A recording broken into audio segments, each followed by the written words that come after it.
Hello, everyone, and welcome back to another episode of the Winter Court Podcast, the premier podcast for competitive content for Fantasy Flight's upcoming living card game, Legend of the Five Rings. I am your host, Travis McDaniel, and I am joined by my two returning hosts, Dan Henley. Hey, here in the digital flesh this time. Yeah, for those of you watching the YouTube video, we have cameras now. It's pretty sweet. And Alex Gentry. Yeah, right, we've upgraded. It's nice. You get to witness my immense glare. It's wonderful. And for those of you who remember Zach from the first episode, he has been busy these last few weeks, but he has finally returned to us, the prodigal son, Zach Cherry. Welcome back to the show. Thank you. I am the only one without a camera because different. It's all right. It works out in the end. And I'm pretty sure most of our listeners listen to just the audio, and I'm wasting half my time with the YouTube videos. So in today's episode, we are going to talk about the L5R live video that happened 2 days ago on the 14th of July. Yes, it's July. And yep. And then we're going to spend the bulk of the episode talking about the Crab Clan, because this is, of course, a bi-weekly podcast, which means that we happen to come out on the tail end of every single new clan release from FFG. And this week it was the Crab. It's almost like you planned it that way. I actually didn't. We were originally going to be on the off weeks, and then FFG shifted a week as if to say, you know what, Travis, we'll throw you a bone so you get your content out in a timely manner, and not a week after everybody had cared about it. So it worked out. What happened. They care very much about their podcasters. Mm-hmm. They do, for real. Real nods there.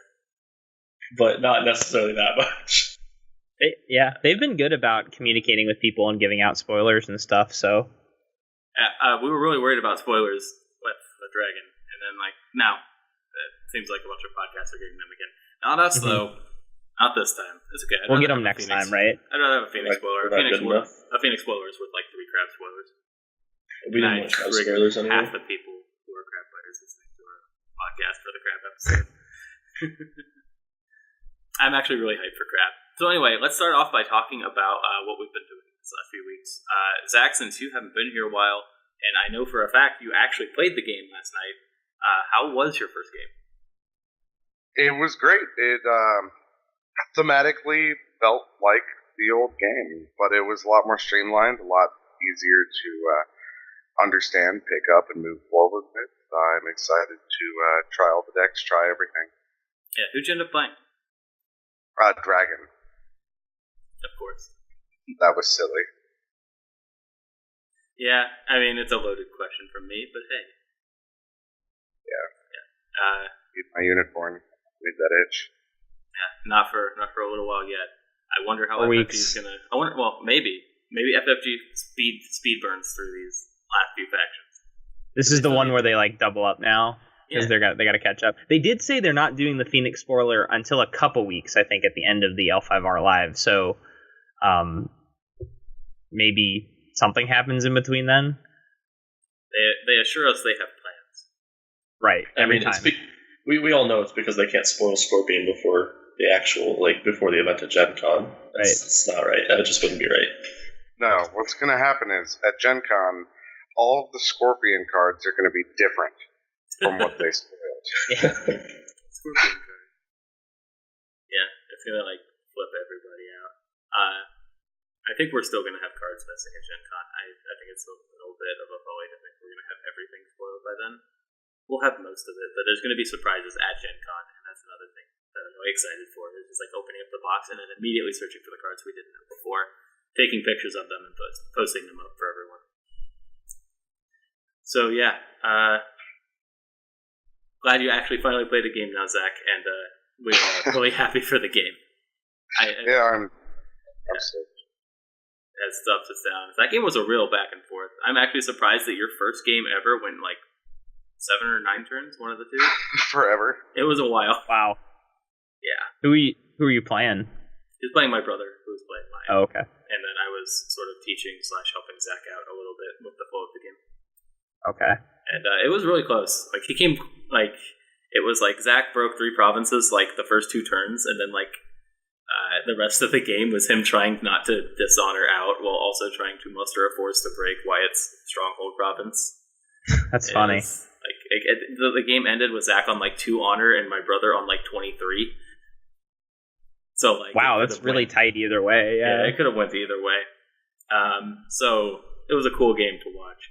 So we did have an L5R live video this week, and this one was a different one. It was a little bit more special because we got to see some actual gameplay. We learned some things.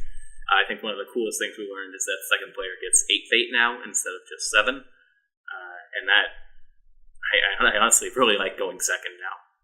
Yes. It's a huge change. First player advantage beforehand was pretty big, especially because you'd get that passing fate, so you'd be up +1 going into turn 2. But now there's definitely the potential that the person going second could actually pass before the first player, which means you're up 9 to 7 fate going into turn 2, and you're going first the next turn. So I always thought it was kind of balanced-ish before. Like, first player gets to go first on turn 1, and then like they'll probably get the passing fate because they get to go first. And then second player, in response, gets the first dibs on a ring with fate on it in the second turn, because there's no rings with fate on it on the first turn unless dragon happens. But now, like, it seems like it's really beneficial to go second and try to snipe the pass first fate from your opponent, and then like, you can get a huge fate upswing from that. You could be up 3 fate easily. Yep. Starting turn 2 at the cost of slight tempo, but if you can manage to not lose a province off it, it's totally worth it. And fate starving is real.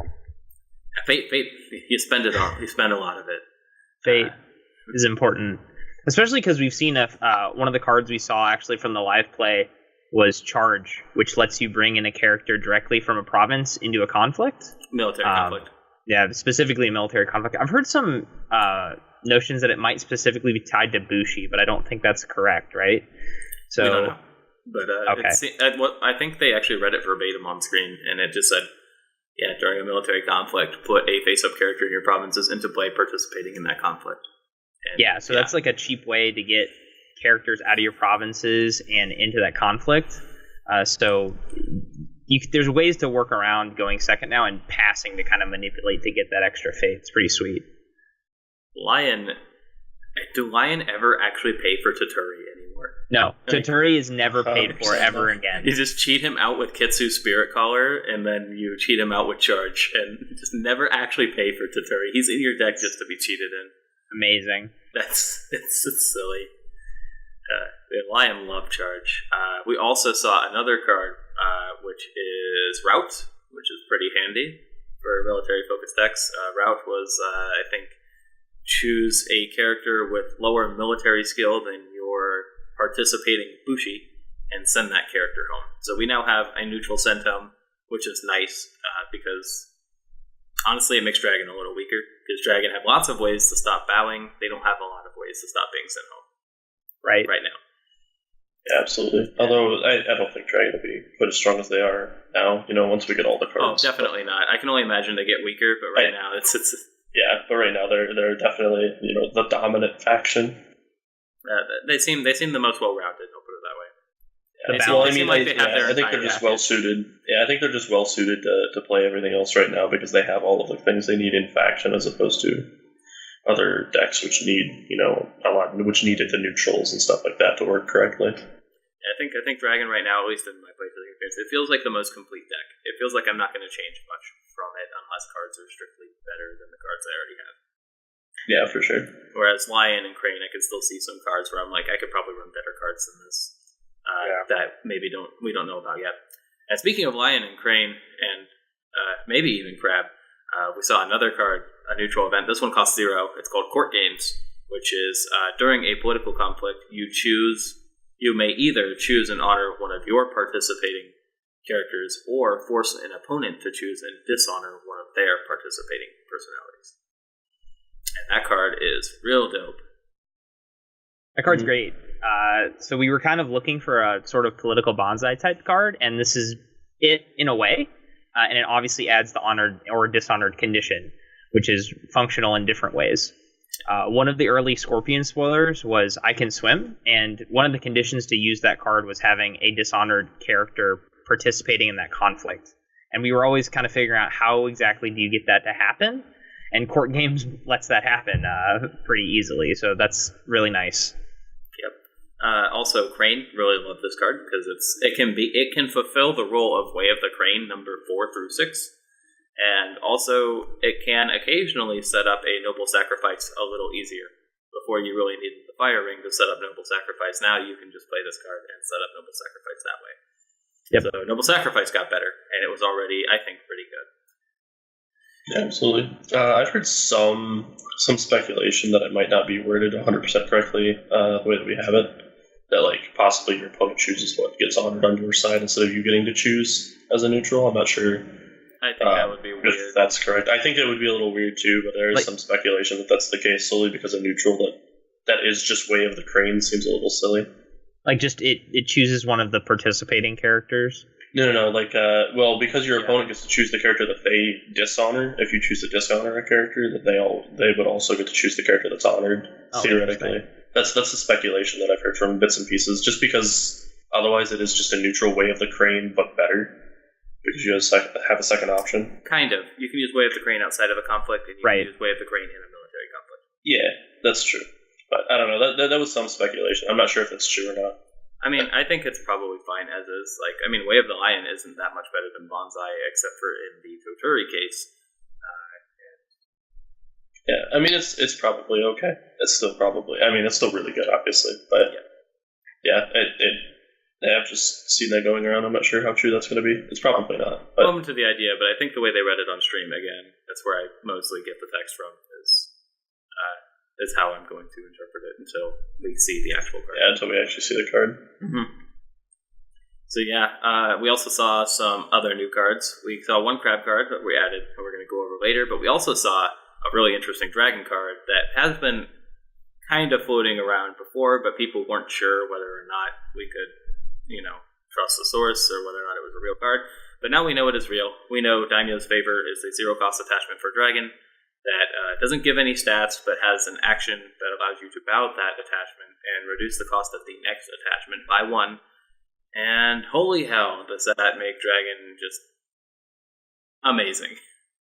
Yeah, it's really good. It turns on a lot of your other things that require extra attachments, and it's legitimately just a free fate. It's you're paying 1 card for a fate.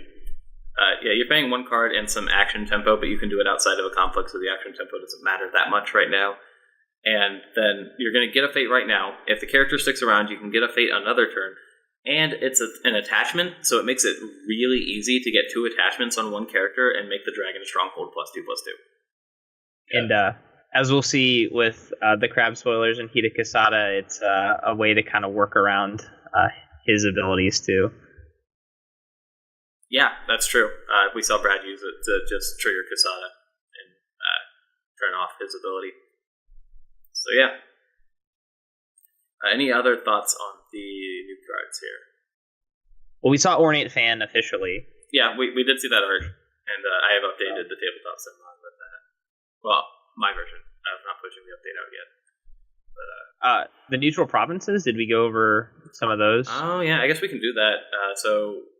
User on Facebook, I did not write down their name, but a French user on Facebook who went to the French game show event where L5R was being demoed and played, he posted the province cards in a fan style, unfortunately, much to my chagrin, of some of the provinces that they were using those demo games, and he confirmed that they were 1 of each ring. So the provinces were a legal set of provinces. And so we got a ton of new provinces off that. And we saw one of them in the L5R Live video as well. It was Manicured Garden, or Manicured Gardens, not sure if it's plural or singular. And Manicured Garden is a 4-strength province with action during a conflict at this province, gain 1 fate. So if you can defend this province and your opponent keeps stacking into it, you gain fate continuously. That seems unlikely, but I mean, just gaining a fate as your province effect is pretty alright.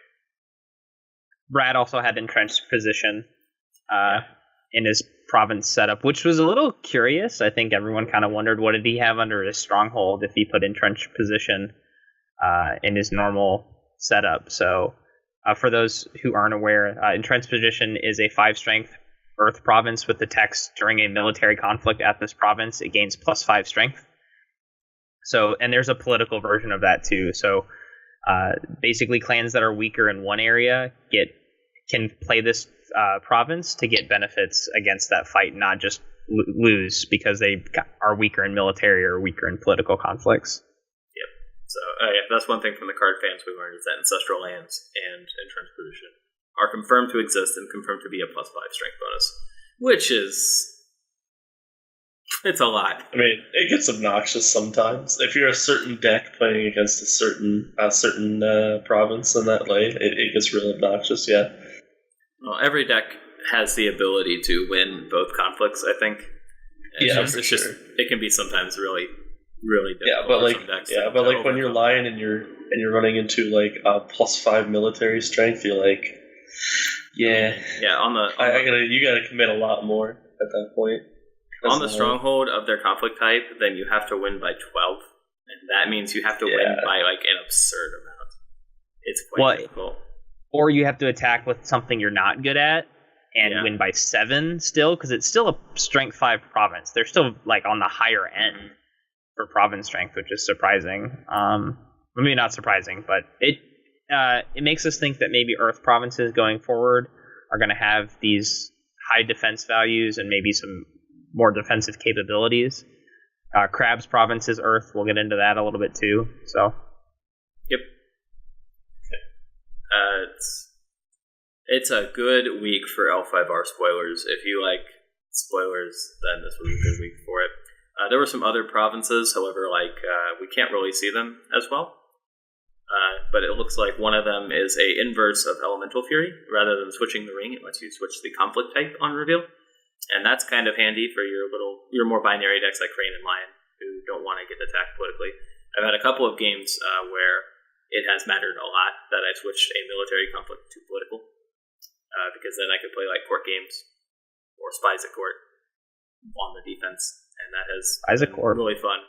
Well, I mean, I guess that's kind of huge. Like, I guess my only question towards that would be, would that change your declaration of what kind of conflict that is? Yeah, that is the question. We're not really sure. Supposedly this question has been answered. I can't find the actual audio for it or the record of it, but supposedly when you declare a military conflict, and then let's say that gets switched with Rally the Cause to political, you've still used your military challenge for the turn, and so that means you can't do that for your second one. Yep. Is the general accepted position, I believe. Obviously, without seeing a rule book, it's hard to know perfectly, but that's what we think is the case. Or that's what a few people think is the case anyway. Yeah, we'll have to see for sure. But I think if that is the case, the province is really strong, because you can force a military deck to have to do 2 political conflicts on the attack. It only happens once, though, so... Like Elemental Fury, it can absolutely wreck you, but at least it only absolutely wrecks you once. It wrecks you for 1 turn. So. Yeah. And the other one we believe is Meditations on the Tau, and it appears to be you can remove something from an opponent's character. That something is probably 1 fate. So that is sort of like a Void Ring as a province. It's kind of nifty. But yeah. Let's go on to the Crab Clan. Let's talk about the Crab Clan. So the Crab are the defenders on the wall. They protect the Empire from the Shadowlands threat to the south and to the west. Seeing as it's Game of Thrones Day today, it's kind of fitting that we're doing Crab. So Crab are sort of the Watchers, or the Night Watch analog in Rokugan. However, it's unclear which inspired which. Because Game of Thrones came out in 96, and then L5R came out in 97, right? So maybe AEG guys were inspired by George R.R. Martin, but it's hard to know. Wasn't L5R 95? But the caveat here is the Crab didn't actually have the Carpenter wall until like 98 or something, where they added in the wall. Okay. So it's like L5R came first, but it seems like I've heard sources say that like the wall wasn't a legitimate canon story element until after Game of Thrones released. So we don't know. Either way, the Carpenter Wall wasn't added until after the ball.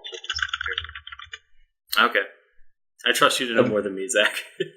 I'd like to think that they're both canon in the same universe, and Game of Thrones just takes place in this universe's version of Europe, and we're in this universe's version of Japan.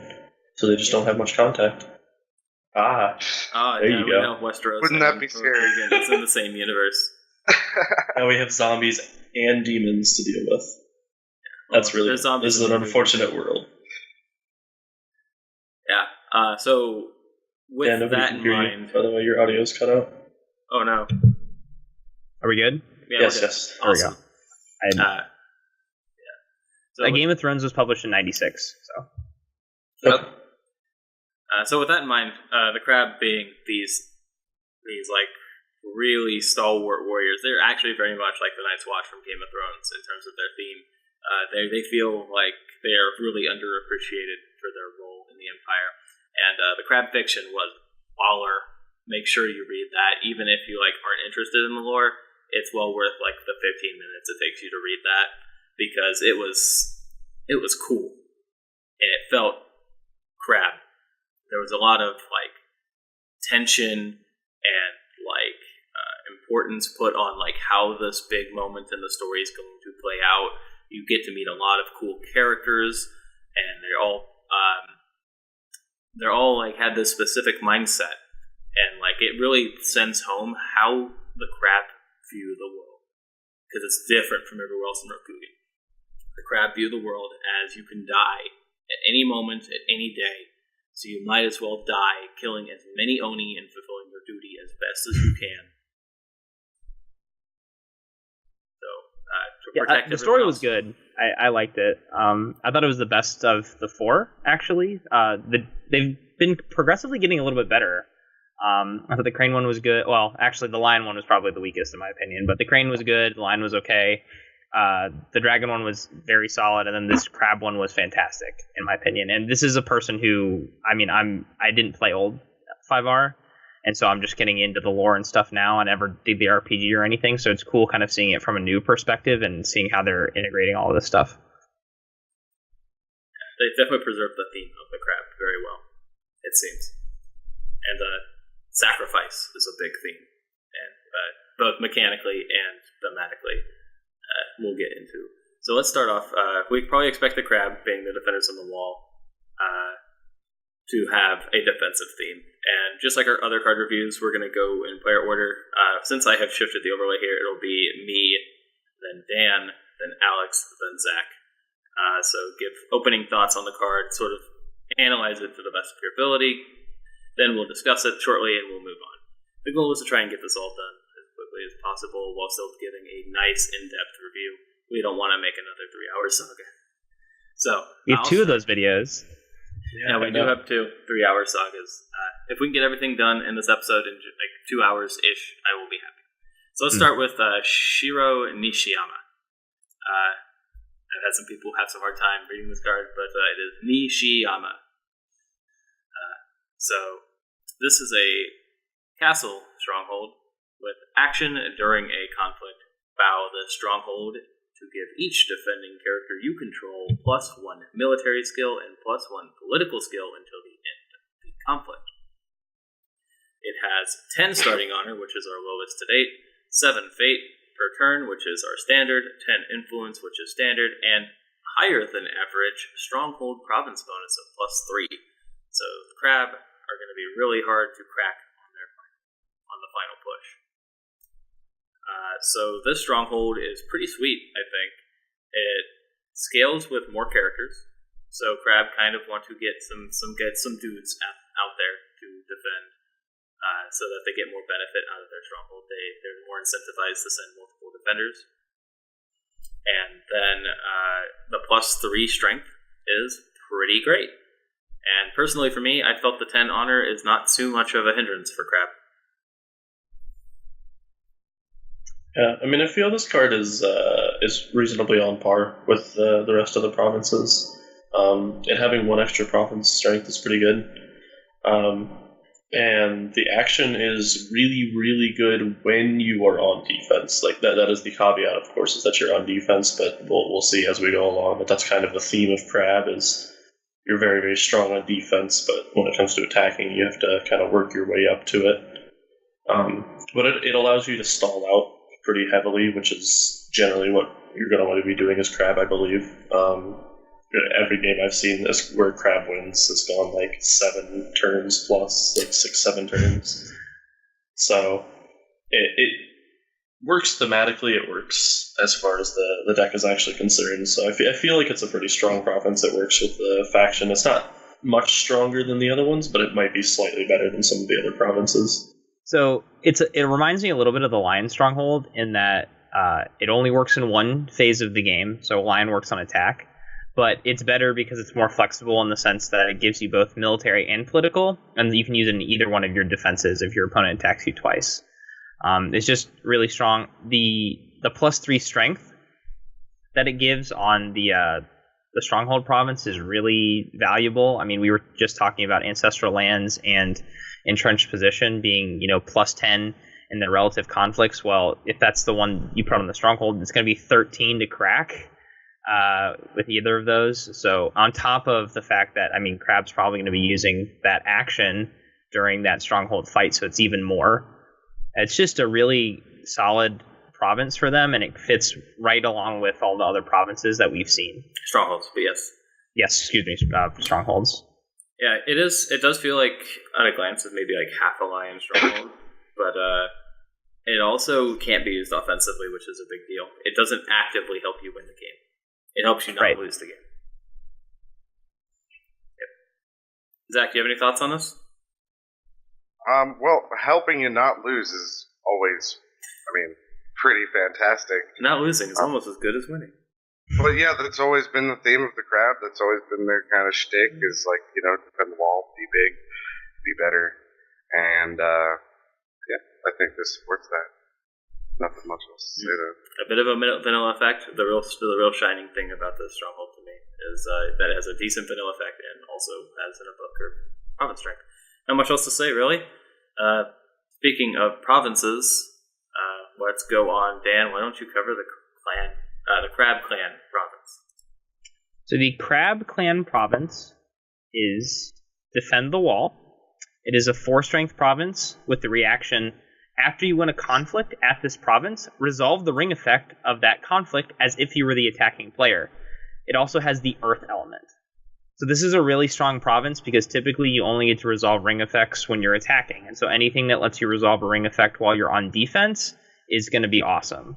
I've seen people attack into this, and it just totally messes up their turn 1 plans or whatever turn they attack into it, because Crab are probably going to win that first defensive struggle, more than likely. The one drawback to it compared to the other Earth provinces we've seen, both Ancestral Lands and Entrenched Position, is it's 1 strength less, and it's not going to give you any of the benefit in a specific conflict type. But the reaction effect is really good, and you're probably going to be able to trigger that maybe once or twice a game. Oh yeah. The drawback on this card, I think, is that you have to pick it over Ancestral Lands or Entrenched Position. Yep. If it's an Earth province. But I like it more than both. Crab have no shortage of great defense, and triggering the ring on defense, especially when your opponent face checks this, is A-okay. This is a bad province to scout with, 1 guy. Yeah. Honestly, this almost might be a province worth putting in your Stronghold, in some cases, just because you want them to swing into it as many times as possible.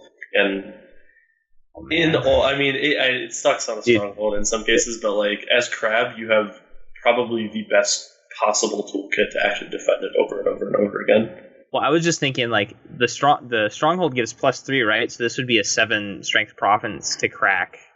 And if you lose, the defender wins, then you get to resolve the ring effect. It just seems like, oh my gosh. We'll see a holding later that works really well with this province. Actually, it works well with all of the provinces, right? But I think the reason Defend the Wall wasn't made 5 is specifically because of Borderlands fortification. Yeah, it's worth noting that if your opponent doesn't crack, that doesn't mean you win on defense. You have to have physically more skill than your opponent in order to trigger Defend the Wall.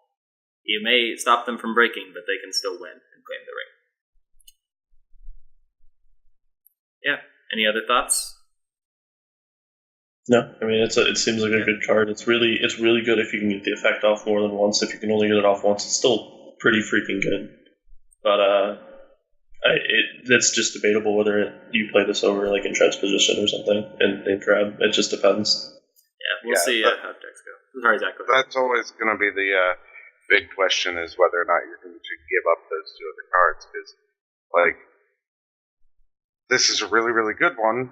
You're suffering a bit for it, but there's a wonderful benefit from it. I do thematically love the Defend the Wall card, and I do believe that it's a great stronghold card. Yeah, if you can manage to get more than your opponent while defending your stronghold, and they have to keep attacking to defend the wall, you can completely flip the game, and that's going to be really cool. I'm not sure if I put this on my stronghold yet. I think I've tried it once, and they didn't actually get to my stronghold, so I don't know. Well, also, with like the rest of the cards we're going to go over, there's a lot of stuff that the Crab are going to have going forward in future releases, as well as like things that have been announced so far that are going to be like buffing defense, like without you knowing. All these different people coming into the fight after declaration is done. Yeah. Yeah, Crab have some pretty sweet conflict characters, and then, cards like Charge that we talked about earlier really will make it like they can pull out characters. Charge is a huge game changer, especially for Crab with a handful of their characters. Yeah, just put a guy into play. Who cares if he doesn't stay? You just throw him on the fire. Yeah. Let's go on then. I think we've covered Defend the Wall quite well. Let's talk about a very innocuous looking card at first, but I'm sure Gentry will tell us why Eager Scout is actually really cool. Yeah, so Eager Scout is a 0 cost, 0 military, 0 political skill, 0 glory, Bushi Scout.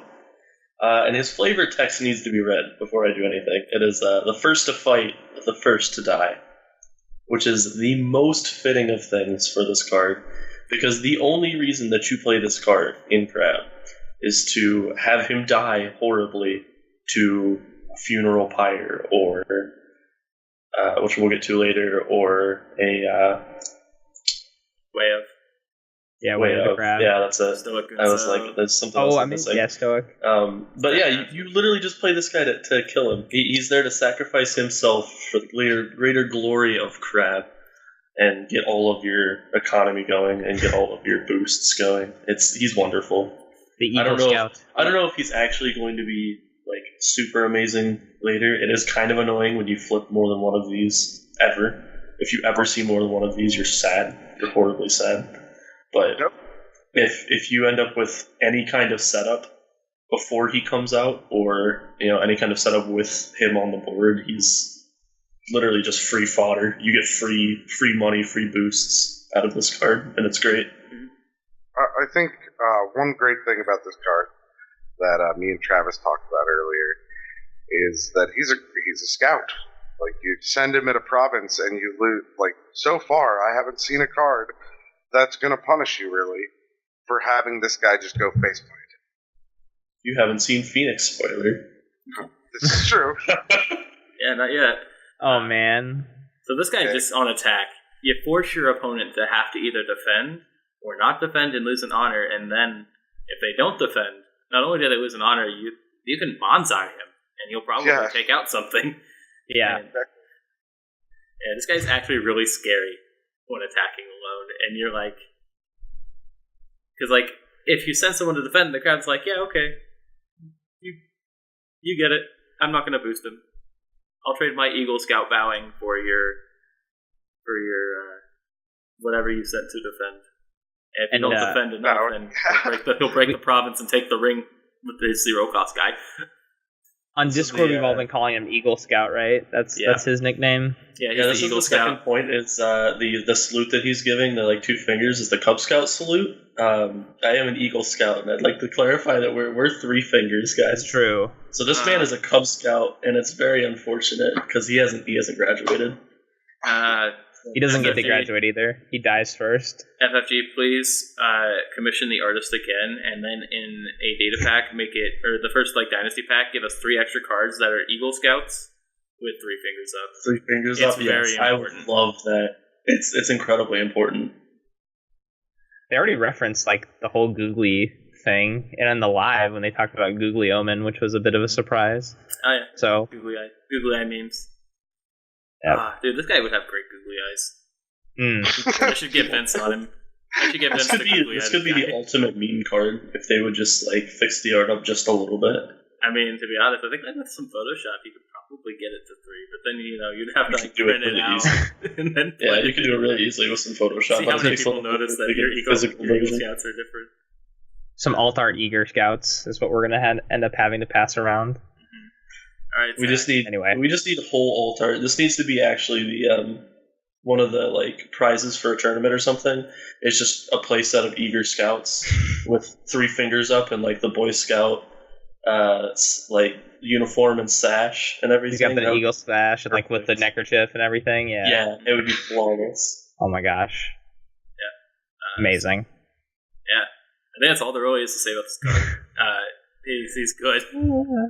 Good, you should play him. Zach, you get a card courtesy of Bad Publicity, which is it's a Netrunner podcast, but they're doing some L5R stuff. And if they do go full hard on L5R, you guys should give them a listen, because they do similar style content to us of competitive analysis and card evaluation. And there's some pretty good Netrunner players in there, so it's safe to say I think there'll probably also be some pretty good L5R players, given enough time. So Zach, tell us about Heated Guardian. Alright, Heated Guardian. Heated Guardian is a pretty solid card. We got 1 military and 1 political. 1 glory, and it costs 1. 1's all around. It's Bushi, and its action ability is, while this card is participating in a conflict, choose another participating character. Until the end of the conflict, that character gets +2 military and +2 political for each holding you control. That's pretty astounding. That kind of goes with my theory about the crab, where they're kind of a swarm tactic. You send a lot of little guys and buff up one huge guy and send him in, like, go Hideyakumo, go. Or, Hidekisada right now. Yakumo later. Yes. Yakumo will come, he'll have his time. But it's a cheap card, good, for the most part, good all around. The only thing that people need to pay attention to, I think there will be some confusion with some people who try to do this, but it's choose another participating character, not this character. Mm-hmm. So you cannot solo go in and just, as an action, buff yourself. Yeah. And that is something I think actually a lot of people on initial pass of this card miss. She is a little clunky because she has to be with someone else. She has to have a friend. Yeah. Basically. But the Guardian and the Scout. Just you send the Guardian and the Scout. You've got 1 holding in play, and now you've got, 3 stats in a fight. It's out of nowhere. If you have 1 holding, this is kind of like a Doom Shugenja that you can put fate on. And also has, yeah, actually. Well, we'll find out later, too, that, the way that Crab likes to play, you're probably going to have a holding out most of the time anyway, so I would say a majority of the time, unless you just draw poorly, you can treat this as a 1 fate 3/3, which is really impressive. Mm-hmm. It's very good. Yeah, that's pretty sweet. Or, I mean, it's per holding too, right? Yeah, if you have more holdings. Yeah, I mean, technically you could have more, but generally speaking, if you have 2 or 3 holdings setting out, you might be in a problem. You may have other problems. Or maybe Crab have a card. Maybe, just maybe, they have a card that lets you put holdings into play as an action. Maybe an event. Like it costs 0. Let you put holdings into play. Really? I would like to send my building at you. My castle is rebuilding. Destroy your castle. I'm gonna trade this guy for this guy. Anyways, I think this is one of the few one-drops I actually considered sometimes putting fate on. Because if nothing else, as we'll get to later, it's got a good ability. It's worth keeping around for multiple turns, but also it's a 1-drop you might want to put a fate on just to keep around, so that at the top of a turn you can play Way of the Crab, which we'll get to later and explain how fucking disgusting that is. So let's move on. I got another cool 1-drop. You have the best crab card. In a way, I mean, in a sense, it is the oil that makes the crab engine run. We're going to talk about Caillou Envoy. I will point out to for people looking at YouTube, this card is not the actual card. This is a doctor card I made up simply to first off, get the card into Tabletop Simulator, but also just for people who want to play print and play, this is kind of, I think, a necessary card for Crab to have. So if you're going to play Crab and not have this card, you're going to have a much rougher time. So Coyote Envoy, I mentioned it as the grease that makes the Crab engine run. It is a 1 cost, 1 military, 0 political card with 1 glory, the Bushi trait, and it has both, not one, both, courtesy and sincerity. Sincerity we've seen before. That is when this character leaves play, draw 1 card. Courtesy is new-ish. There was a leak about it, so we kind of knew about it, but this is the first card we've officially seen with Courtesy. It is when this character leaves play, gain a fate. So it's a 1-cost character that has 1 military for your time, and when it leaves play, you get your fate investment back on it, and you draw a card. Which, hey, Crab, we may have mentioned they like sacrificing some guys, and this is a pretty cool guy to sacrifice. This guy is like begging for it. He's like a masochist. Card is insane. It's a masochist card. This card is great. It's economy. Yeah. It is a strict economy card. It's like one of the few we've seen. It is, and it is really, really good. Again, it kind of makes me mad that we go in card order sometimes, because there's a couple of cards that like make this insane, and we haven't talked about them yet. But we'll get to it. We'll bring it. We'll harken back to this card. Yeah, but like we'll get back to this card when we get to that point. But it actually is like you basically are just drawing cards for free in Crab in general, and this is part of the reason why. Like you end up with every card you pretty much ever want, so long as your initial draw isn't absolutely garbage. This card is ridiculous. And he costs obviously the initial fate investment, but you're going to get that back when he leaves play. So it's incredible value because he's basically a 0 cost, and then he can helps you churn through your dynasty deck at no cost, basically. He's also a sacrifice body. I think that's the real strength of the card. It's a sacrifice body you want to sacrifice, and it costs you nothing, and in fact gives you a card. Yeah. Yeah. And you know, before you sacrifice him, he throws 1 military somewhere. I mean, yeah. He's one of those cards that basically, as a Crab player, you're going to be building your whole deck and the entire time referencing this card. Like, okay, how does this affect this card? So as you see more cards, just keep that in mind. Yeah. Just remember this card. I said he's the oil. Crab kind of have an engine going, and if they get their engine going, they can do some really cool things. This is the gas makes it run. It's really awesome. Yeah, I'm probably running 3 of this in every Crab deck. Even if you're not running a sacrifice theme, it still cycles in the meantime. And if you are running a sacrifice theme, it's always going to be there, I think, at least for a long time. Let's move on. Dan, tell us about another really good Crab character. I'm sensing a theme here. Yes, so this is Haruma Yojimbo. This is a 2-cost character with 4 military, 3 political, 2 glory, the Bushi and Yojimbo traits, and the text of, this character cannot be declared as an attacker, and that's an important distinction, because we've seen a card where you can't participate in military conflict, but this just can't be declared as an attacker, which means that you can use charge to bring this guy into a military conflict while attacking, if you want. Yep. Other than that, it's just got strong raw stats for 2 costs. I mean, you're getting a 4/3 body with the potential to be a 6/5 body if you honor it. It's a little bit iffy as to whether or not that's going to happen in a given game, but you're just always happy to see this card because it's cheap, it gives you stats, and now you have a way to cheat it out and do an attack if you want. Mm-hmm. And if you have other ways to move a character into a conflict after declaration, this card's effect only works for during declaration. Any other time that would move it into an attacking conflict is totally fine. Yep. So the unicorn movement-based effects that we'll eventually see. We're gonna splash unicorn and crab just for this card. Crabicorn. Waiting for it. Crabicorn. It's not like a crab with a giant, elegant unicorn horn. God, that sounds wonderful. But Kasada on a horse, just like moving it.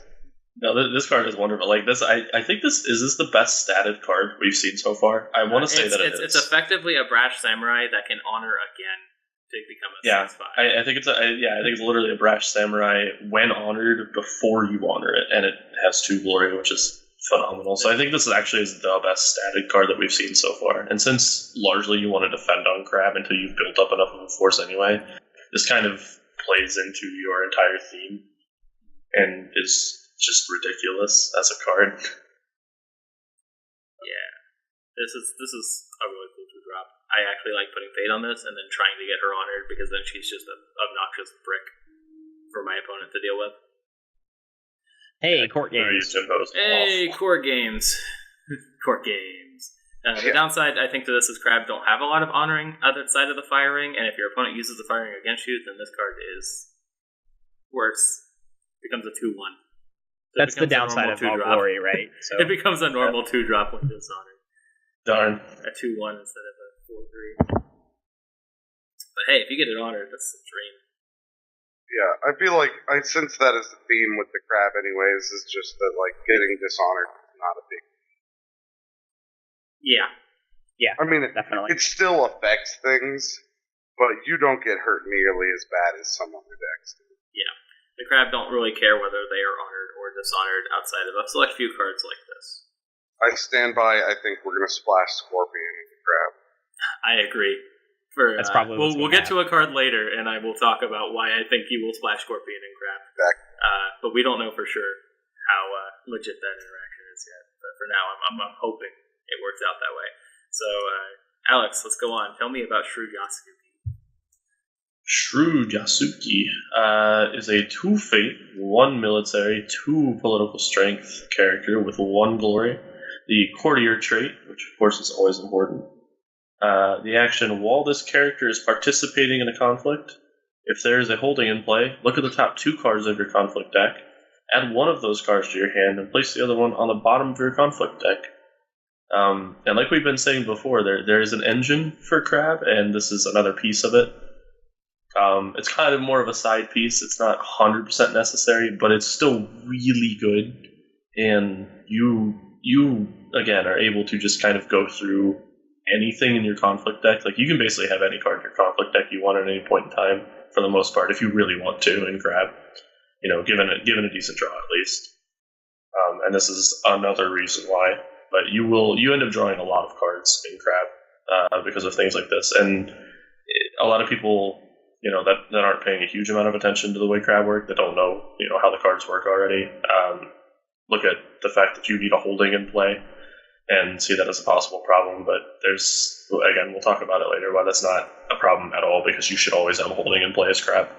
Well, the note is actually there just needs to be a holding in play. So if your opponent has a holding in play too, that triggers the Yasuki. This is also true. You're less likely to have your opponent is less likely to have one in play if they're not also Crab. But yeah, it does give it even a slight amount more viability, because there are possibilities of that happening. Yep.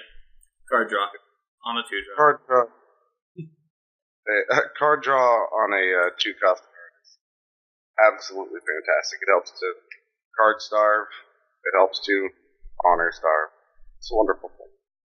And I do think the more cards we're seeing, the more we're seeing 1-2 as a stat line for 2-drops instead of 2-2. I'm still tempted to say 2-2 is like average, but like we've seen so many cards with 1-2 that's technically the average. But because we see so many 2-drops with effects like this. Have we seen a 2-2? Mirror Prodigy. Yeah, that's the only action. That has an effect on it too. Maybe one more, but like most of the cards that are 2-drops are like around 2-2, and they have various effects depending on their stat lines. Like usually if it's 1-2, usually if it's 1-2 or 3 total skill, that ends up being a slightly better effect. Or if it's like slightly better than that, if it's 5 stat line, it's a slightly worse effect, and anything higher than that is almost always a worse effect. It's almost always just a straight bad effect, like Doom Shigenja, which is a 6 cost. But that's actually a 1. But anything that's higher than 5 has generally been 5 stat line for 2 or under has just been like a negative effect. Yeah, so I think anyways, the 1-2 is what the point here I'm making is the 1-2 is not a bad stat line. It's not as subpar. I think as we go through the game, it's going to be harder to read cards strictly based on their stat line, because the way the game works and cards are rotating in and out. Obviously, it's important to have higher stats. Like if you had the opportunity, you would buy all 4 of the characters in your dynasty provinces every turn, and they'd all be like at max stats for whatever you pay for them, right? But for the most part, a lot of the abilities that we're seeing on these cards are beneficial enough to where you can take a little bit of a negative in stats and still be okay. The conflict deck gives you a lot of options. Yep. And this guy lets you choose what you're drawing from the next 2. So he'll also let you filter through your conflict deck a little better. Find the cards you really need. Alright, this was Gentria. So Zach, tell us about Borderlands Defender. Alright, the Borderlands Defender, it is a 3 fate card. And it has 3 military might and 3 political whatever. And 1 glory. Bushi trait. While this character is defending, opponent's card effects cannot bow it only. That is quite the formidable effect to have on a defending card. And I love thematically how that fits into the craft. Their mantra has always been like, the mountain does not move, the mountain does not fall. That's their kind of thing. And I think this is a perfect card to demonstrate that kind of effect. Now, otherwise, my only problems with it is just how hefty that fate cost is. So keeping that out. Just charge it. No. Just charge. Borderlands Defender, go. I like this card a lot because we've seen the only real ways to kind of manipulate your... while attacking, the best way to kind of get a character out of the way is bow effects. We've seen bow effects. There's a few send home effects. We've seen a few more of those too. This is a character that just stays there. It's basically 3 extra strength on whatever province is defending. So it's defend the wall, right? So now you need 7 to break that thing. Also, they have a better chance of winning that conflict now. I think this is just a staple card for Crab in order to make it so that way you can't attack into them very effectively. And there's no restriction on it swinging back, too, so if there were some effect that were to make it not bow at the end of the defense, then you could just crack back with a 3 strength guy. Absolutely. Wink, wink. There might be an effect. Something along those lines. I like this card. It's kind of vanilla statted. 3/3/1 is like subpar-ish compared to some other 3-drops that are really good, but like it's perfectly fine and playable. The nice thing about this card is it's pretty much a guaranteed block of stats. If you give it attachments and you kind of go Voltron with this card, it's going to always be those stats in whatever conflict it's in. It's kind of a guarantee. This card doesn't feel super great to play with, just because you never know exactly how much work it's doing, because your opponent's just not going to play the cards that otherwise would have bowed it. But it still is a superbly good defensive card. For 3. And it's balanced stats. That's important. Yeah. Balanced stats are very important. We like balanced stats. As I said before, I think the low glory is a good thing for Crab. Yep. It's a feature, not a downside for Crab. Yeah, for sure. I mean, given your lack of honor and dishonor effects anyway, you probably wouldn't want to mess around with it too much regardless. Like, it's hard to honor a lot of things in Crab. Yeah, so you don't want to see too much benefit from it, because that means the negative will be that much bigger. Mm-hmm. Agreed. Solid 3-drop. Yeah. I'd mentioned earlier that I think it's going to be a lot of swarm tactics around one card. I think this is one of those options for that one. Yeah, perhaps. I think this is it's a solid mid-range card for Crab, and Crab have a lot of 3-drops actually. They have more than the average. So let's go on to the next one. This one's me. I get a card called Intimidating Hida. We saw this on Team Covenant's video with, I think, was it Nate? That was with them? Yeah. Nate did a video with them finally. Yeah, Nate French was there, not Brad. And he showed us some Crab cards, and one of them was Intimidating Hida. So Intimidating Hida is a 3-cost, 4 military, 2 political character with 1 glory. The Bushi trait, because it's a Hida, of course it is. And reaction, after an opponent passes on declaring a conflict, that player loses 1 honor. So this card is interesting. Its stat block is perfectly fine for a free drop. Leaning military is pretty alright, and it's still got decent enough political that, like, it's not the worst thing ever. The reaction is really interesting to me, because I think Crab can get in certain situations where they sort of, like, force you to do things you don't want to do. And so basically his reaction is, I kind of view it as your opponent has to throw a character into each conflict or lose an honor, in a sense. So, like, if your opponent wants to go all in on a conflict to try and break your big defense, and they don't leave a character behind to initiate a second attack, then they're going to lose an honor that phase. So, like, let's say there's a big fight first thing. It's like a big military fight. You bow a bunch of guys, they bow a bunch of guys. Everyone's bowed after the first fight. They still didn't declare a second conflict, so they technically passed on it, and therefore they lose an honor, even though, like, the conflict phase might be pretty much over after one conflict. If you have multiple of these guys out, because they're non-unique, that stacks up, and they can lose lots of honor that way. It is not terribly difficult to play around this card, I have experienced, though I think it's possible with some of the sacrifice effects for Crab to, like I specifically Wave the Crab. If Crab gets ahead on characters to the point where they can defend and attack, and you have to stretch your characters very thinly, like, say you have 2 characters, and you have to decide, well, I need to do 2 attacks, because otherwise I'm going to lose an honor, but if I do 2 attacks, then my characters are going to be bowed, and I have nothing for defense, and Crab is going to break 2 of my provinces. That's where this card shines. So if you can keep the opponent low on characters, this card is really good.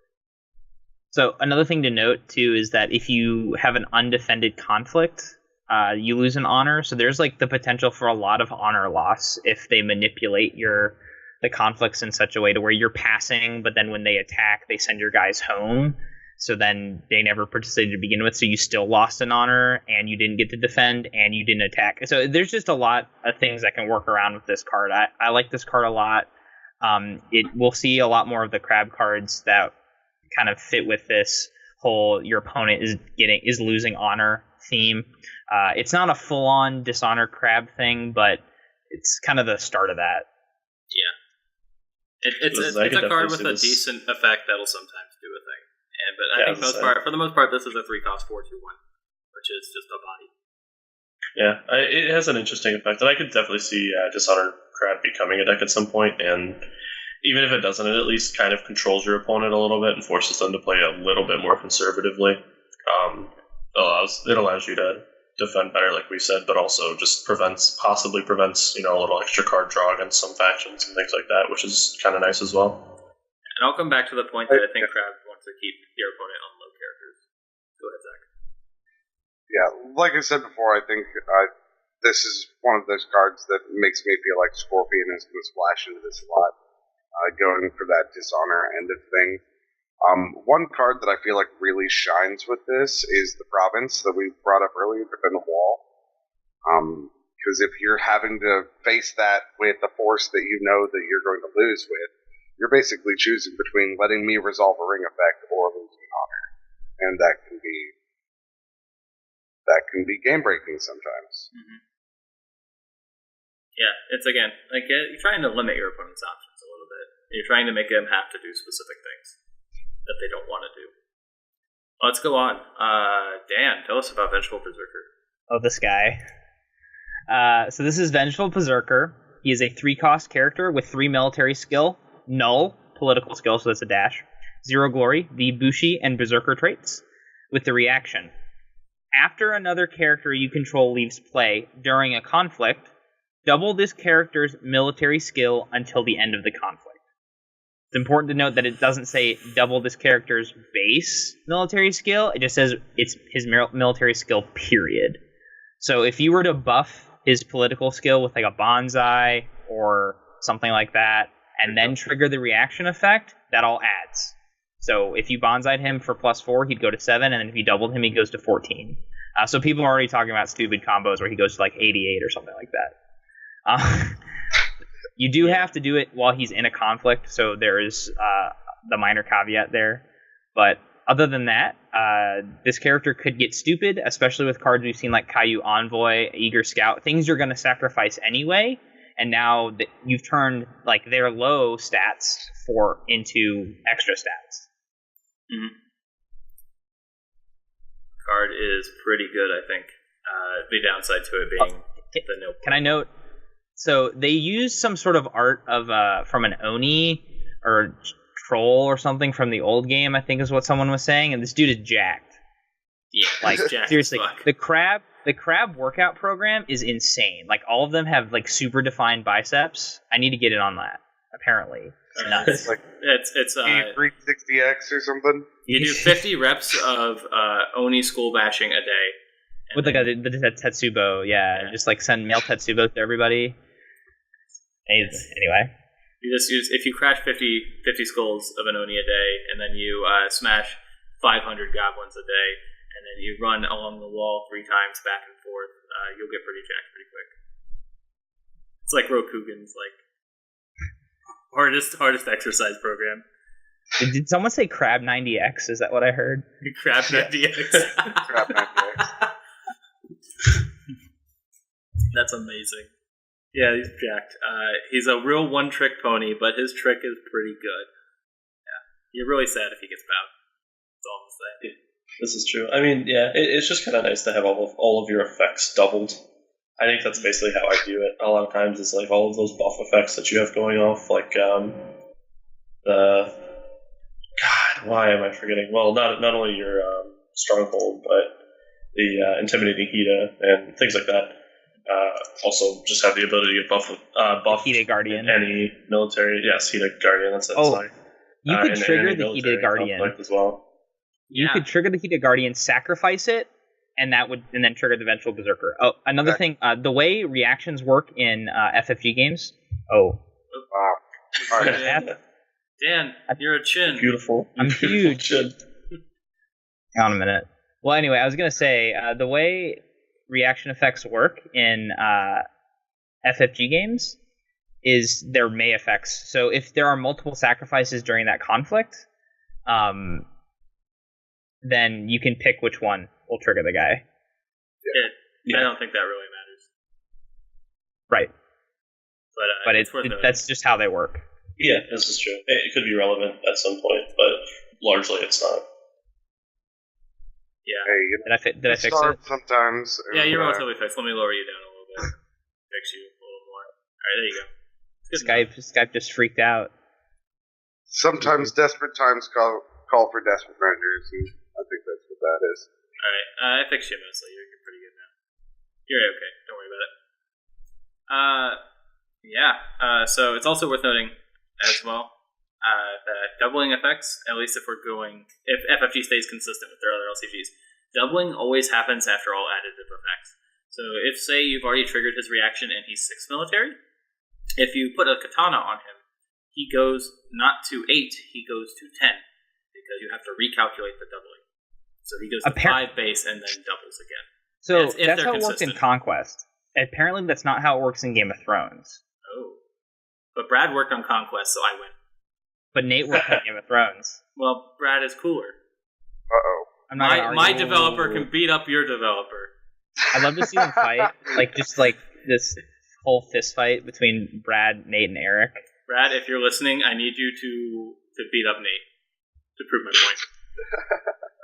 Just say it's for a good cause, and also when you beat him, I need you to stand over him and yell "crab" as loud as you can.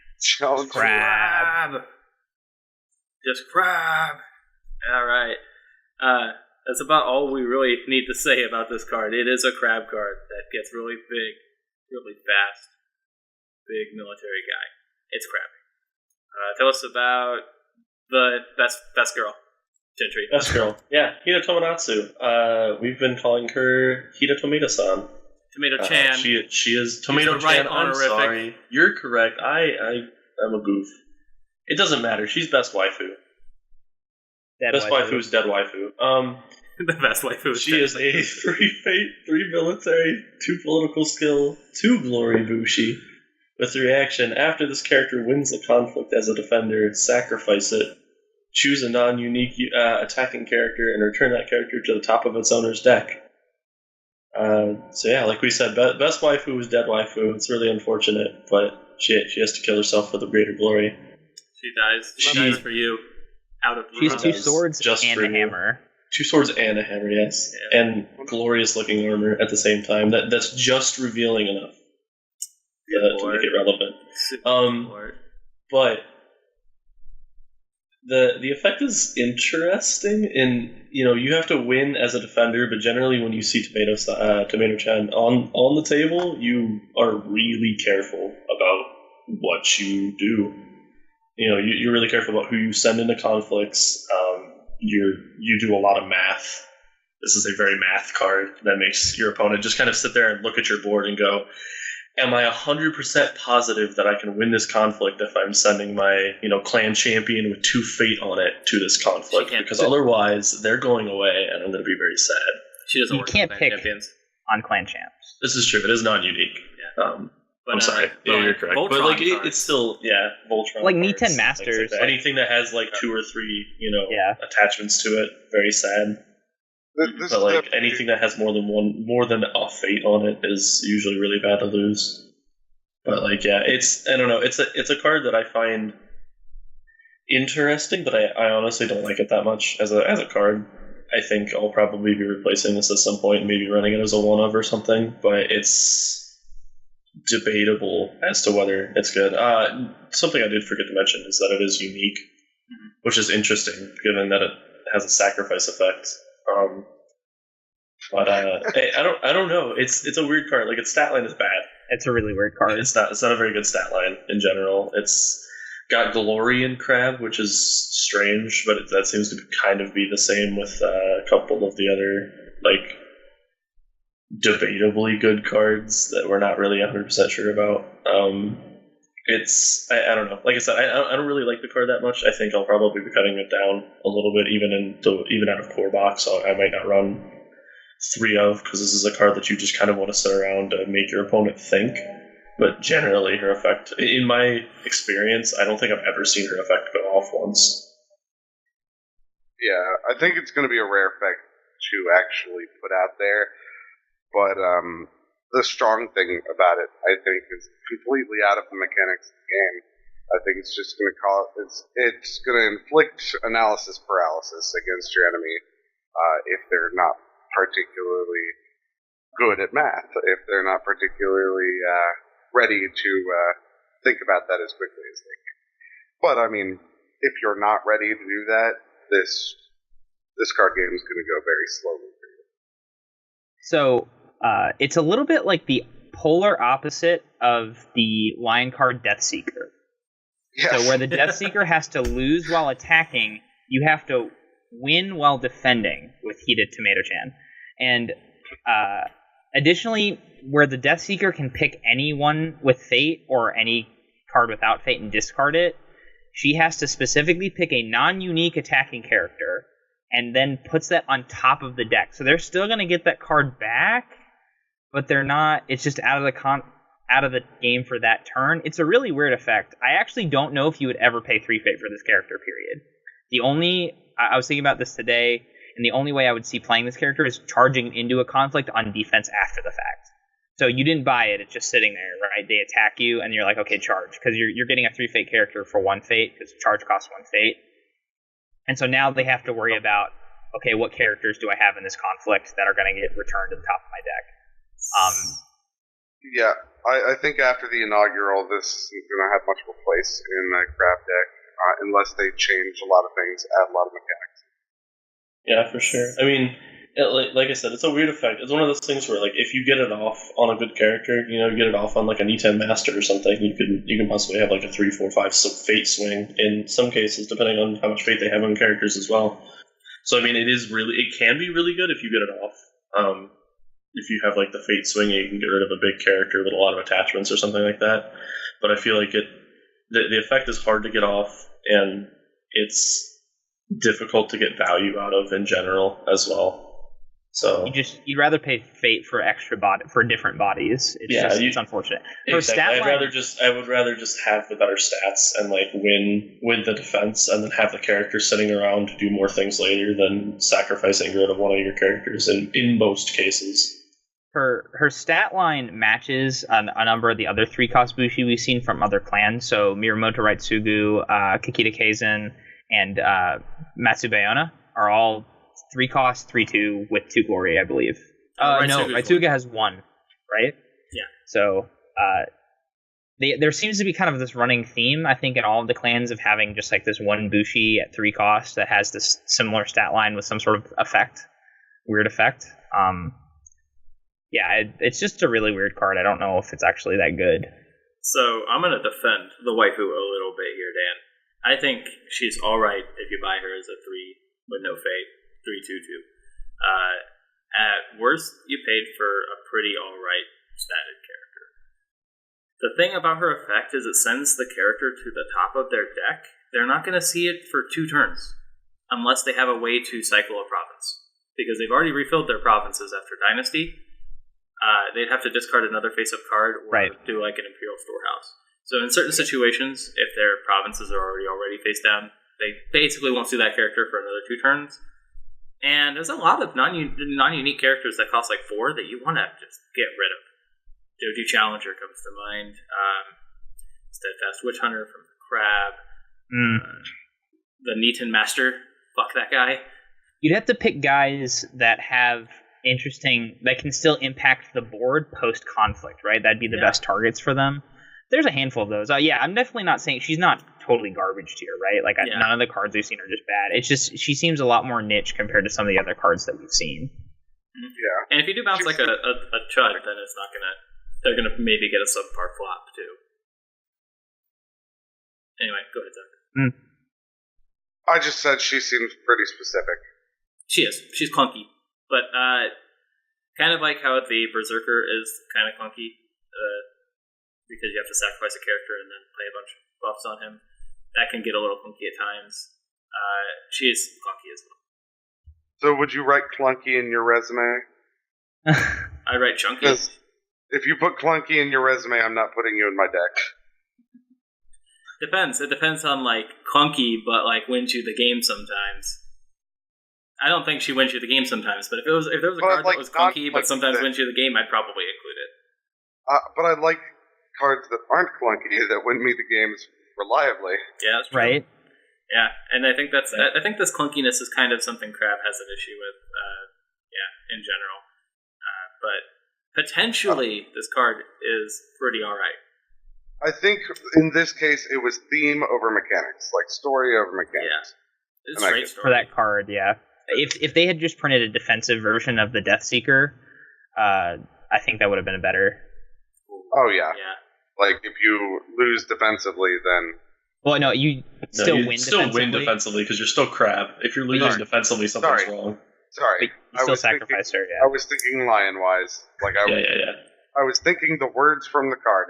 If you win defensively, the same Deathseeker effect happens. Yeah, I think that would be way better because I think as this card is, like, you're gonna have to play it out of course, like almost certainly. But I'm gonna immediately be cutting this card unless something weird happens where this is suddenly good for some unforeseeable reason. But I honestly can't see a reason that this card becomes any better than it is right now, which is okay sometimes. So, I think the best way to evaluate the card, right, is like compared to the other 3-cost characters that Crab have. Like if you had to choose between Borderlands Defender, Intimidating Hida, Vengeful Berserker, and Hida Tomato-chan all on your flop. Like that's what you got. What are you buying? You pick Tomato-chan because she's the waifu.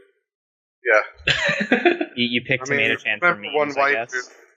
But you're right. I think compared to the other 3 drops, outside of maybe Vengeful Berserker, who's arguably just as clunky. Right. Yeah. I'd buy Borderlands Defender over her any time. Yeah, probably. Yeah, almost every time. Yeah, another thing, I'm glad you brought up the Vengeful Berserker, because this oh god, are they shipped? They don't go together. They don't work together. Yeah, they don't. Right. You're right. Oh no, they're not shipped. Ruined. Best fan fiction. She was gonna have the ripped Vengeful Berserkers. But there was so much potential FFG. Get on it, they have no synchrony whatsoever. No synchronization. It's sad. Move on to a card that's good. Okay. Good. She's okay. I'm gonna give her a solid okay. Outside of art, art is 5 stars. Art is amazing. That was some of the early art. That's the best part about this card by far is the art. Just because I'm talking down to it, it's going to win the inaugural. That game, the last game, final. It's going to win Worlds. Like Clutch Hida Tomonatsu is going to win Worlds. Oh my god. Tomato-chan We're going to eat our words. I'm just going to sit here on webcam eating my foot. It's like how Martell allied with Tyrell, which were like considered two of like the worst factions in Game of Thrones core. The two of them together won Game of Thrones World first year. So like anything is possible. Well, part of that was because the guy who won Worlds had won Worlds with Game of Thrones 1.0 before, so it's not like he was a new or anything. And so, anyway, I think time has proven that that's not the best pick that could have made. But it worked. It won. He spiked the tournament, so I mean, you can't argue with results. Results overall. Got a bunch of people playing that deck and losing over the next several months. Yep. Yep. That always happens as well. Yep. Alright. That's enough on Tomato-chan, I think. Goodbye, Tomato-chan. Let's go on. Who had that? Was that Gentry? Gentry. Yep. That was Gentry. Zach, tell us about our first 4-drop. Steadfast Witch Hunter. 4 fate. But 4 military might and 2 political. Traits are Shigenja and Earth. And 0 glory, once again. I like this card. It's actually... You want to read the action? Yeah, there you go. A friendly character, choose a character, ready that character. This is A+. A+. This is a wonderful card. How many times have I said on this podcast I love ready effects? How many times have you said that battle effects are good? Take the inverse of that. Ready effects are inverse battle effects, so inverse battle effects have to be just as good as battle effects, right? Anti-battle.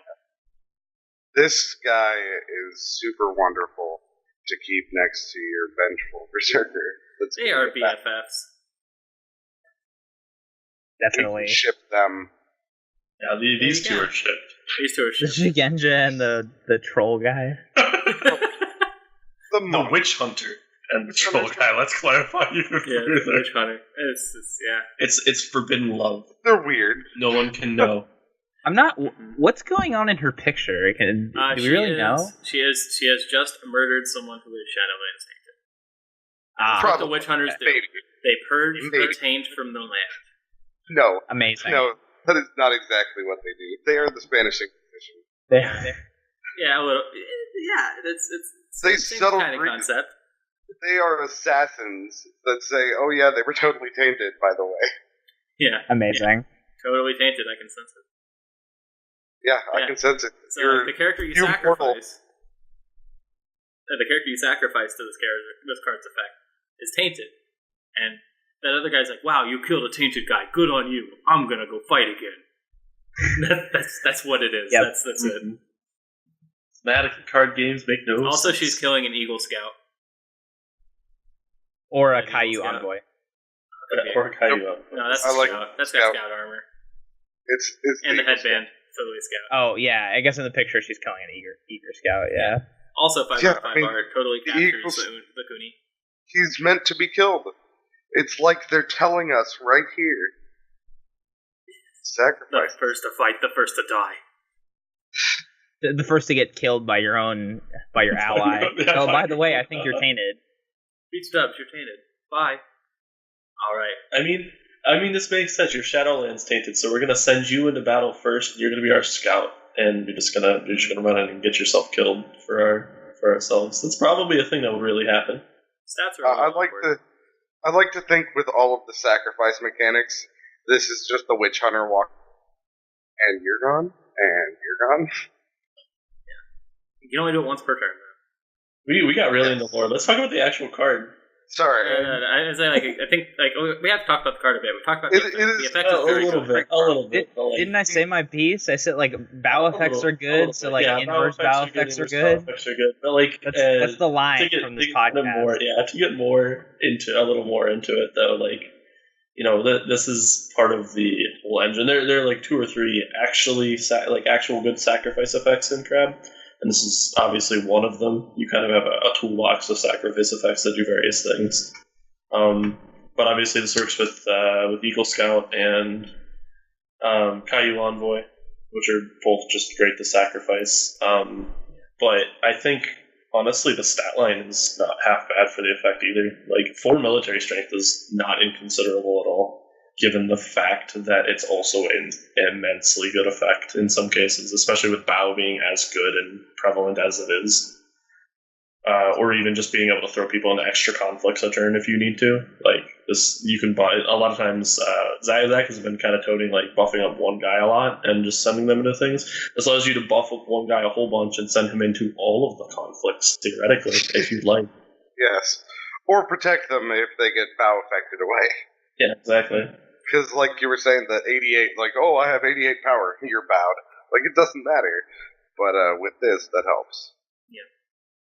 I do think her stats are a little unfortunate just because they lean so heavily military, and we've seen some other cards that lean heavily military. I wish it was more balanced, but I think that's the only downside I could levy this card, is it's just another military-heavy card for crap.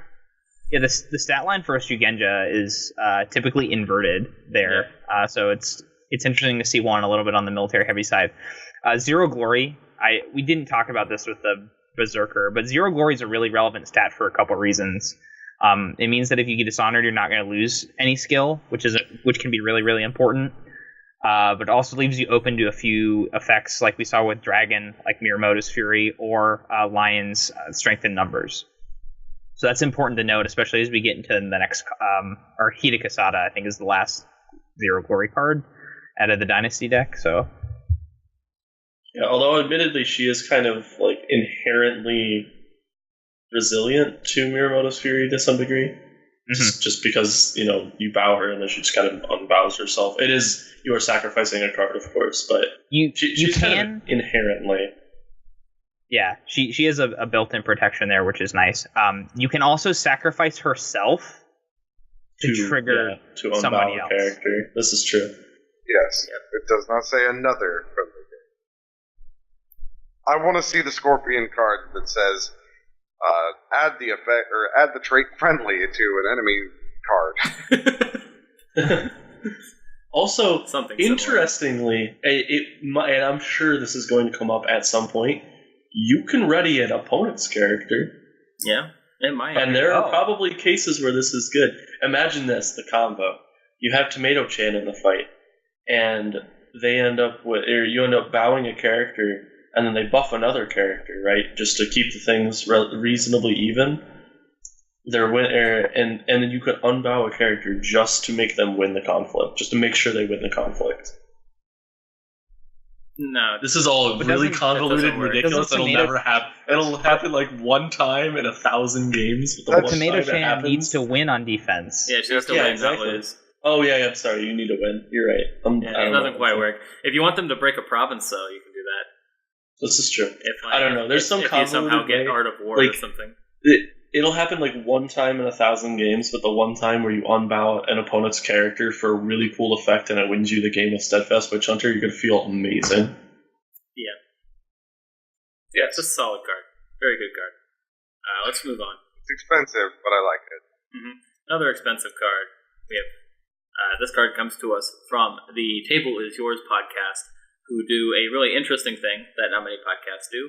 I don't think I've ever seen a LCG podcast do this directly.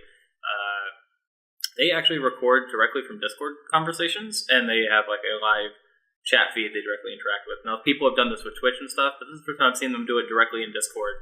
So, like, you already have this active community of people, and then when they record, they just go like, yo, pop down into this channel, and you can interact with us pretty much just like you would normally do with Discord. So anyway, they're a great group of guys. You should definitely give them out. They're just, like, fun.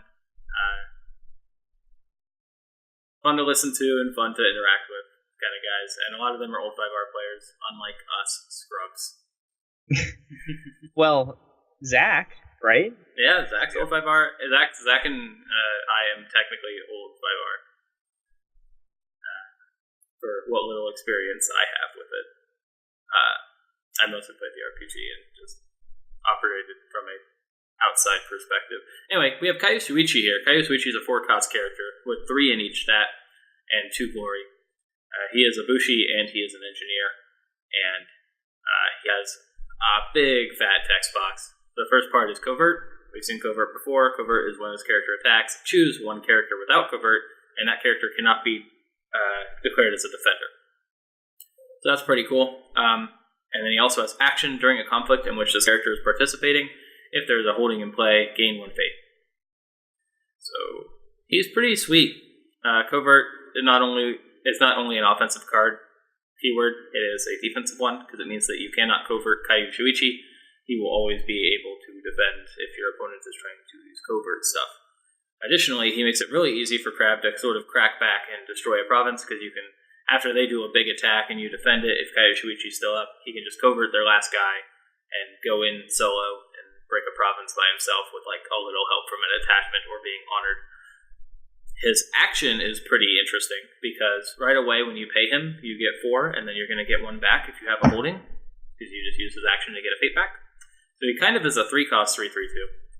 And if you put fate on him, you're going to get the fate back over time. So like if you put 2 fate on him, that's 2 extra turns you have him. That means that the 2 extra turns, theoretically, he's going to be in a conflict and you have a holding. You'll get those fate back over time. So Crab have this like return on their investment kind of deal. So like the Kaiyu Envoy. Maybe that's just like a Kaiyu thing.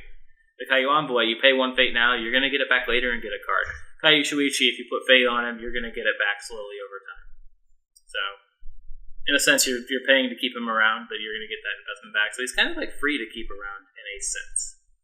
They are the builders. Builders. I think the couple games I've watched where this guy gets out on the table early, Crab ends up with like almost a whole extra turn's worth of fate. Sometimes, yeah. Yeah. It's insane. This card is great. Covert's actually a really good keyword in this game too. Not as oppressive, or I guess it was moderately oppressive in Game of Thrones. I don't know, but it means that you can actually get in there and do some undefended attacks sometimes, and also it avoids like huge guys. So like you can pick their clan champion and be like, I don't want to fight you, which can be important. Covert saves lives. So interesting things here about the difference between covert and stealth.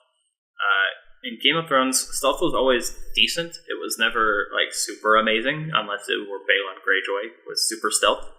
But in this game, or rather, like it was always like nice. It kind of gave you like a guaranteed win sometimes, but it was really difficult in Game of Thrones to get unopposed challenges because of how wide the board states could get. In this game, board states tend to stay relatively small, maybe like anywhere from 2 to 4 or 5 characters tops. And so like in that sort of situation, covert can be really big, and undefending in this game, not only does it mean like you lose the ring and you lose an honor for not defending, you'll also probably lose a province, and that makes your opponent win. So it's a lot more punishing to leave something undefended in this game than it is Game of Thrones.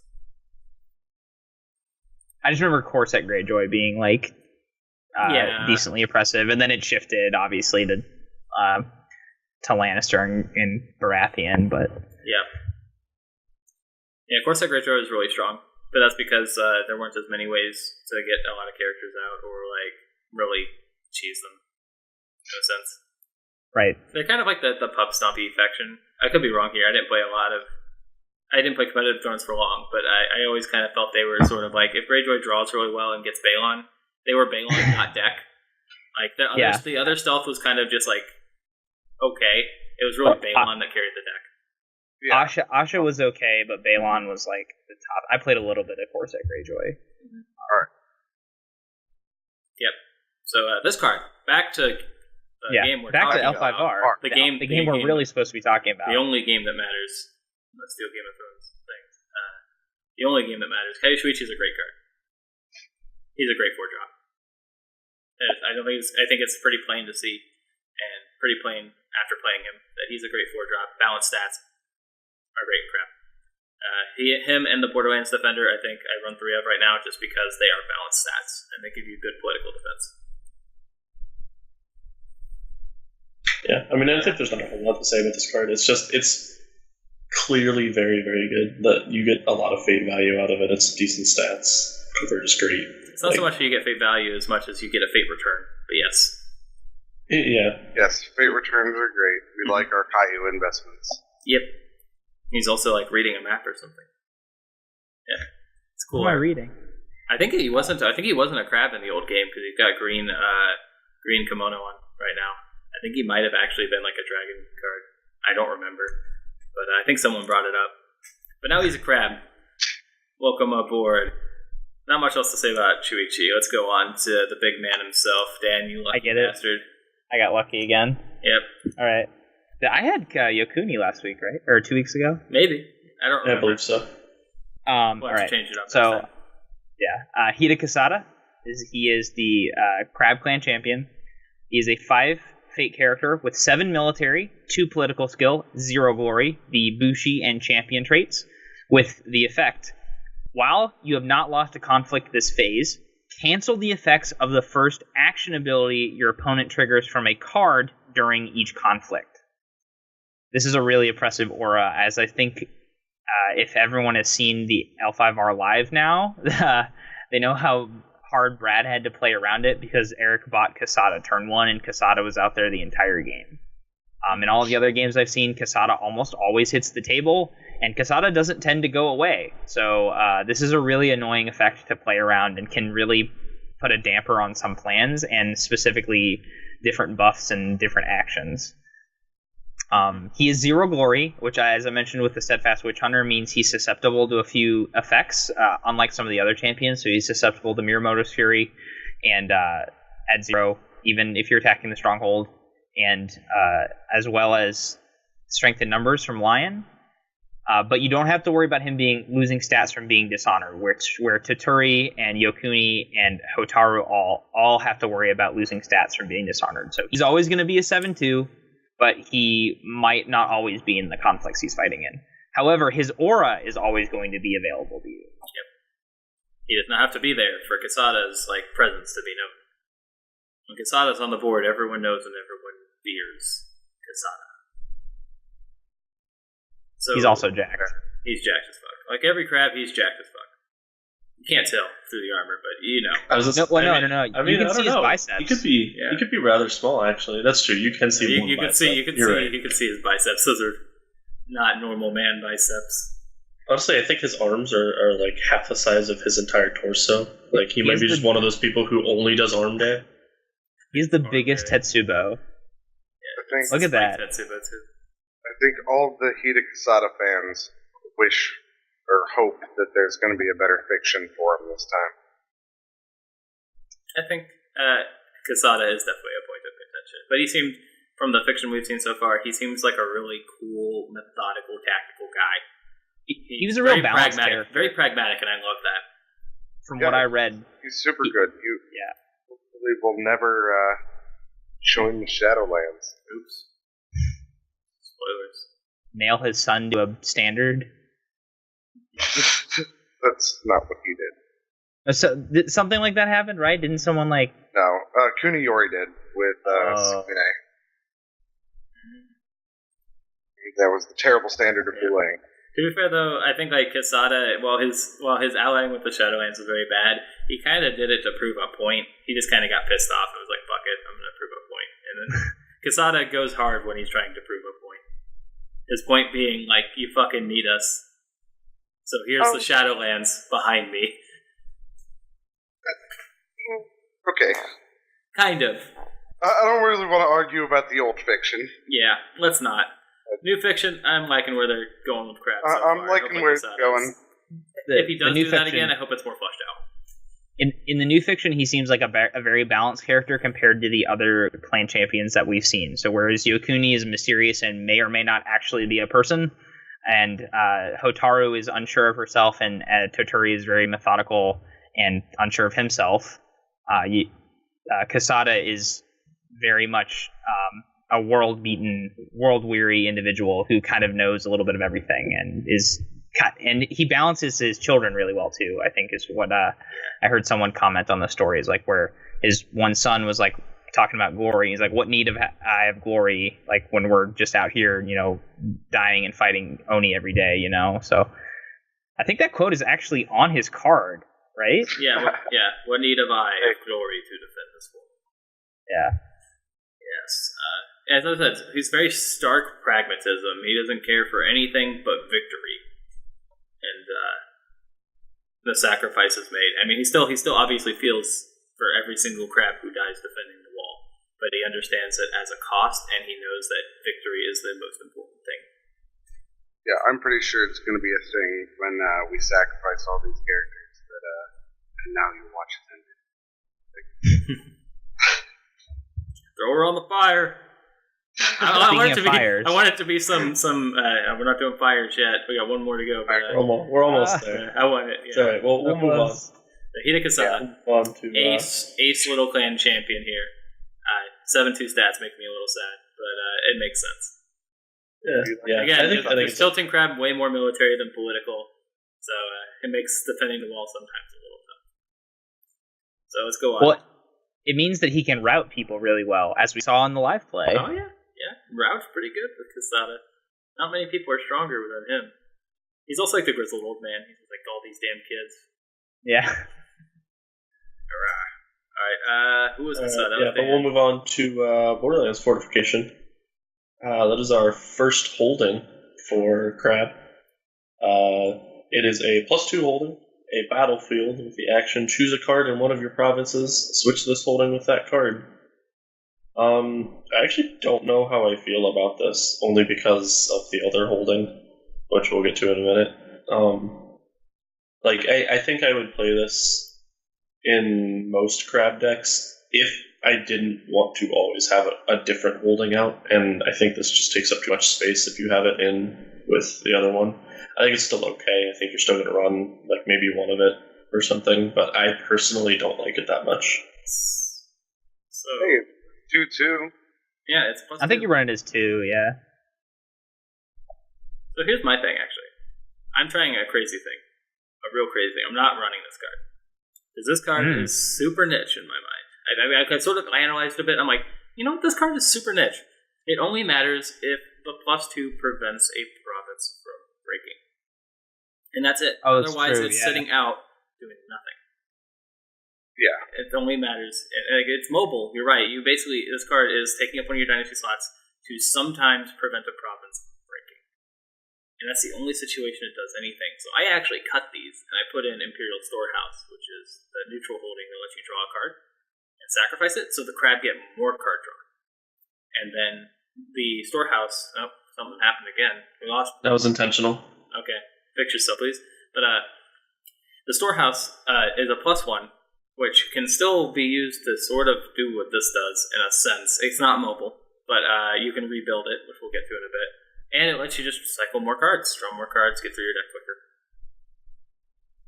I can understand that, actually. I don't know if it's better, but that's how I'm viewing this card. I've been thinking about the best way probably to play these holdings in Crab, because part of the issue you have is that they eat up your dynasty slot, and so that way you don't get to pull your dynasty slot machine as frequently, as I like to call it. So I've been thinking you might actually want to get rid of this at the end of most turns if you have a rebuilding in hand, because then you got a cycle that helps you cycle through and then still get that defense. Your point that it only helps against breaking is an interesting one, because like you said, it doesn't actually help you win, it just helps you not lose. So honestly, that might be the right decision. Cycling through your dynasty deck faster in general is probably better than just not having provinces break. I've had problems where I've had this and the other holding we're going to get to, and I want to throw this away most of the time, because I don't want to have two holdings out. I just want one, typically, because I want to get characters out so I can sacrifice them and do cool things. So that's my sort of analysis on it after a couple of games of Crab. Yeah, but, I have pretty much exactly the same analysis. Like I feel like I don't want this and the other holding at the same time, and therefore I just kind of don't want to play this in the first place, because I don't want to, like, it's good by itself. It's good if it's out there by itself, but the other holding is so good that I don't ever want to get rid of it. I want to just see it on the board all the time. And like maybe the only reason to play this is because rebuild is a thing, and you can use it with rebuild. But I don't know. I'm in the same boat. Like, I haven't played it in Crab yet at all.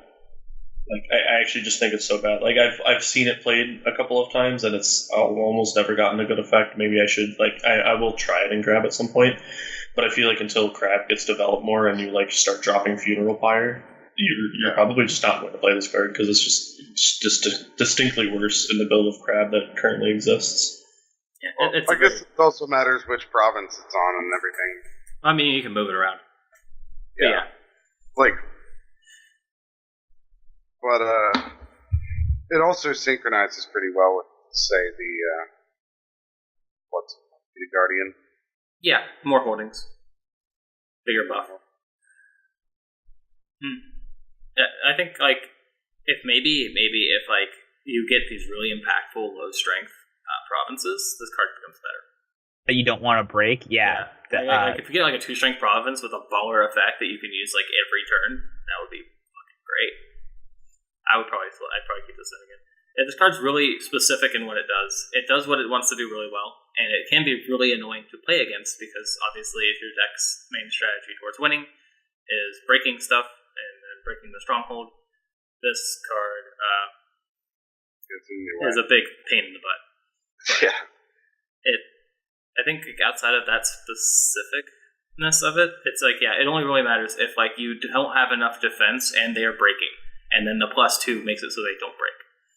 That's the only situation where this card becomes like really good. And I think like that situation is rare enough in Crab, from what I played, that I just cut it, which is an interesting thing because I never thought I would. So here's a random, like very specific aside. Previous FFG games, they've always just done best of ones for tournaments. And I'm almost certain, I was going to say, I'm almost certain it's going to be best of ones. But this definitely feels like the kind of card in any other game where, like, if you're playing a best of 3, this would be like a side deck kind of thing against specific decks. And I don't know, I feel like in that case it might be worth running at 1 in certain tournaments if the meta shifts in some directions. Mm-hmm. But like, a random aside, I know that I'm getting off topic here, but do we know whether you're going to be able to know what faction your opponent is going into a game? You know, well, I mean, you'll have your deck. This is an interesting question. You'll see their stronghold. You'll see their stronghold, and then this is true. This is true. You see the stronghold, and I don't know. I didn't think about that. I was like, but yeah, that's fair. I don't know. I didn't think about that. So. On your point about tournaments, though, we don't know what the tiebreaker is because we assume it's going to be best of 1. But what's the tiebreaker? Like if it goes to nobody time. wins. Yeah, this is true. Is it going to be if his province is broken? Most honor. I'm sure I'm sure they're going to do like the traditional FFG list of like first it's this and then this and then this and then this, like so that you cannot possibly draw no matter what. But yeah, I feel like it's likely going to be something like, you know, province is broken, and then after province is broken, it'll be like, you know, honor gained, or like, you know, ending honor or something like that. You know, like in most rings like at the end of the turn, or something. Imperial favor decides at the end. Oh my gosh, God, the favor. It's going to be a long list of honestly tiebreakers. The most fair though. Yeah, I think it's probably going to be province is broken as the first tiebreaker, and then the second tiebreaker will be most honor. So maybe the card's important for tiebreakers, which seems like a total stretch. But I like the idea of just cycling through your deck a lot better than having this out, just helping you not get broken. Because Crab are already good at defending anyway. So, I mean, you're going to have, like, a Borderlands defender and then the Yojimbo, for the most part, almost always on defense in most cases. So you're probably not going to be losing provinces that frequently anyway. Do you really need the +2 to move around? I guess it saves a card. Like, if they attack a province and you lose it and they break it, then, like, you're losing the Borderlands fortification over a card you might need the next turn. But, that's so niche. That's still niche. It is pretty niche, but I think you do bring up a good point with tiebreakers, actually. Like, I personally am well known I was well known in the Conquest community for being a very slow player. Like, I took a lot of time, and I went into tiebreakers way more often than I probably should have, but that was just because I liked heavy control, like slow build, slow burn decks that took a lot of like thought to go into. And I feel like Crab specifically just boosts that even more. Like, it is a very slow build deck. Like you want to draw the game out as long as possible. So it's possible, at least in a tournament setting. I think in casual play, this card is bad in most cases. I probably won't play in most cases, but like in tournament play, it might actually be some consideration to play like one of this, just for the sake of like games that draw on for really long amounts of times. Maybe getting that little tiny boost to get you through a tiebreaker. As weird as it is to think about tournament settings in the sake of tiebreakers, like it could be very relevant for Crab specifically. What if there's a deck that comes up that plans to go to time? It's possible, That would be the most MPE thing ever. It's happened in a lot of card games before. Like, I mean, again, I played competitive Yu-Gi-Oh! For years. There was a deck in Yu-Gi-Oh! That came in second at a Nationals in Japan, and the sole sake of the deck was to draw. The deck tried as hard as it possibly could to draw, and came in second place because they're out of points. Like, they managed to point their way into top 8 through Swiss, and then point their way through 2 more rounds by just drawing, and then, like, winning a draw, or, like, winning a tiebreaker through draws.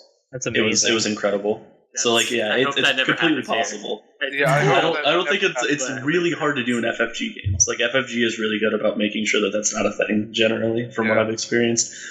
But it's not impossible. The Yu-Gi-Oh! Card game had some balancing issues and some playtest issues.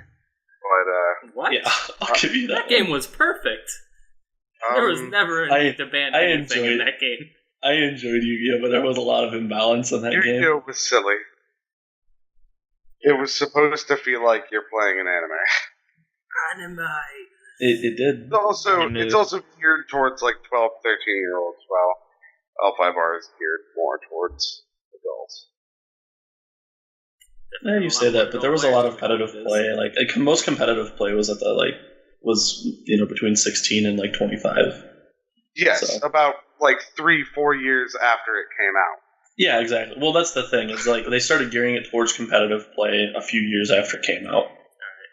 And that's when I started playing. So we're not talking about Yu-Gi-Oh! Anyway, we're getting really good at getting off track, but I feel like tournament play is a relevant thing to bring up in a competitive podcast. So we've been talking about this holding for a long time. Zach, let's move on. Tell us about Funeral Pyre, because that's about all there is to say about Borderlands Fortification. Yeah, is Yu-Gi-Oh! So, Funeral Pyre is wonderful. It doesn't add anything to your province strength, but its action is to sacrifice a friendly character and draw 1 card. It is an absolutely wonderful thing, especially synchronizing with all the other sacrifice effects and breathing board effects that we have. Funeral Pyre is the one that I think will be sticking around in most people's decks. A Caillou Envoy, you now sacrifice it to the pyre and draw 2 cards and get a fate back. Get a fate, right? Yeah. This is 100%. This is the actual engine. This is the meat of the engine, the pistons that actually run everything. It's just to continue with that analogy.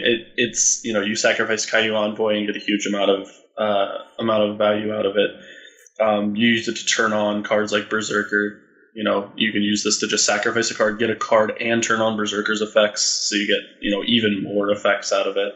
Yeah, it's huge. This card is enormous in this deck, and it's the reason that it's another reason that we were saying Borderlands Fortification is pretty bad. It's because you always want a Funeral Pyre out. If you don't have a Funeral Pyre out in Crab, you're kind of sad. Yes, yep. True. You want to get that early, and if you don't, it's going to be a bad game. Sacrificing a character might seem like a big cost, but you can just throw them in a conflict. But if they have when your deck fate, is designed to sacrifice. Yeah, and characters leave play all the time in this game. Characters do their thing. At some point they're bowed and they have no fate. They're probably not doing anything else this turn. Throw them on the fire. Yeah, it's fun to say that too. Just like, Hida Kasada, get on the fire. Wait, what? If Hida Kasada's getting on the fire, you're sometimes probably Hida Kasada leaves play. And sometimes if he's going to leave play, you might as well lies. Hida Kasada would want to throw Hida Kasada on the fire. For the glory of the crap. We somehow honored him, and we somehow have 24 honors, so we are sacrificing Hida Kasada right now. You're throwing Hida Kasada on the fire, so Crab honor out. That is definitely a story I want to hear. This is something that will never happen, and when it inevitably does happen, after I've said that it will never happen, I would like somebody to record it and send me the video, because that's so that you can shave your head and go be a monk. Yeah, go be a monk. He's dishonored the rest of your life. So another cool thing about this card, and something that I think should be talked about, and I want Brad, please answer this question. I need to know. What is a friendly character? If I am a Scorpion allied crab, like a good crab should be, and I play Blackmail, which lets me take control of an enemy character for a conflict, can I throw that character on a funeral pyre? Because that would be wonderful. That would be amazing. Can we sacrifice it to the witch for one, think that the people I blackmail are my friends, and therefore they are friendly. So I don't see why not, but obviously... What is friendly? Does friendly have to be a card that came from your deck, is really it. Right. I think is friendly as something that is helping you. It's on your side. I think the friendly thing here is something on your side, and it is purely so that you could sacrifice other situations. I don't know. I think you're pretty much correct. I'm pretty sure that's what it's going to end up being. There's always the possibility, of course, that we're wrong. Yeah, but generally in games that not only FFG have made, but just in general, a friendly or allied character.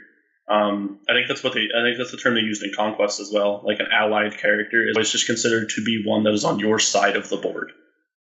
Whether that, regardless of how it ends up there.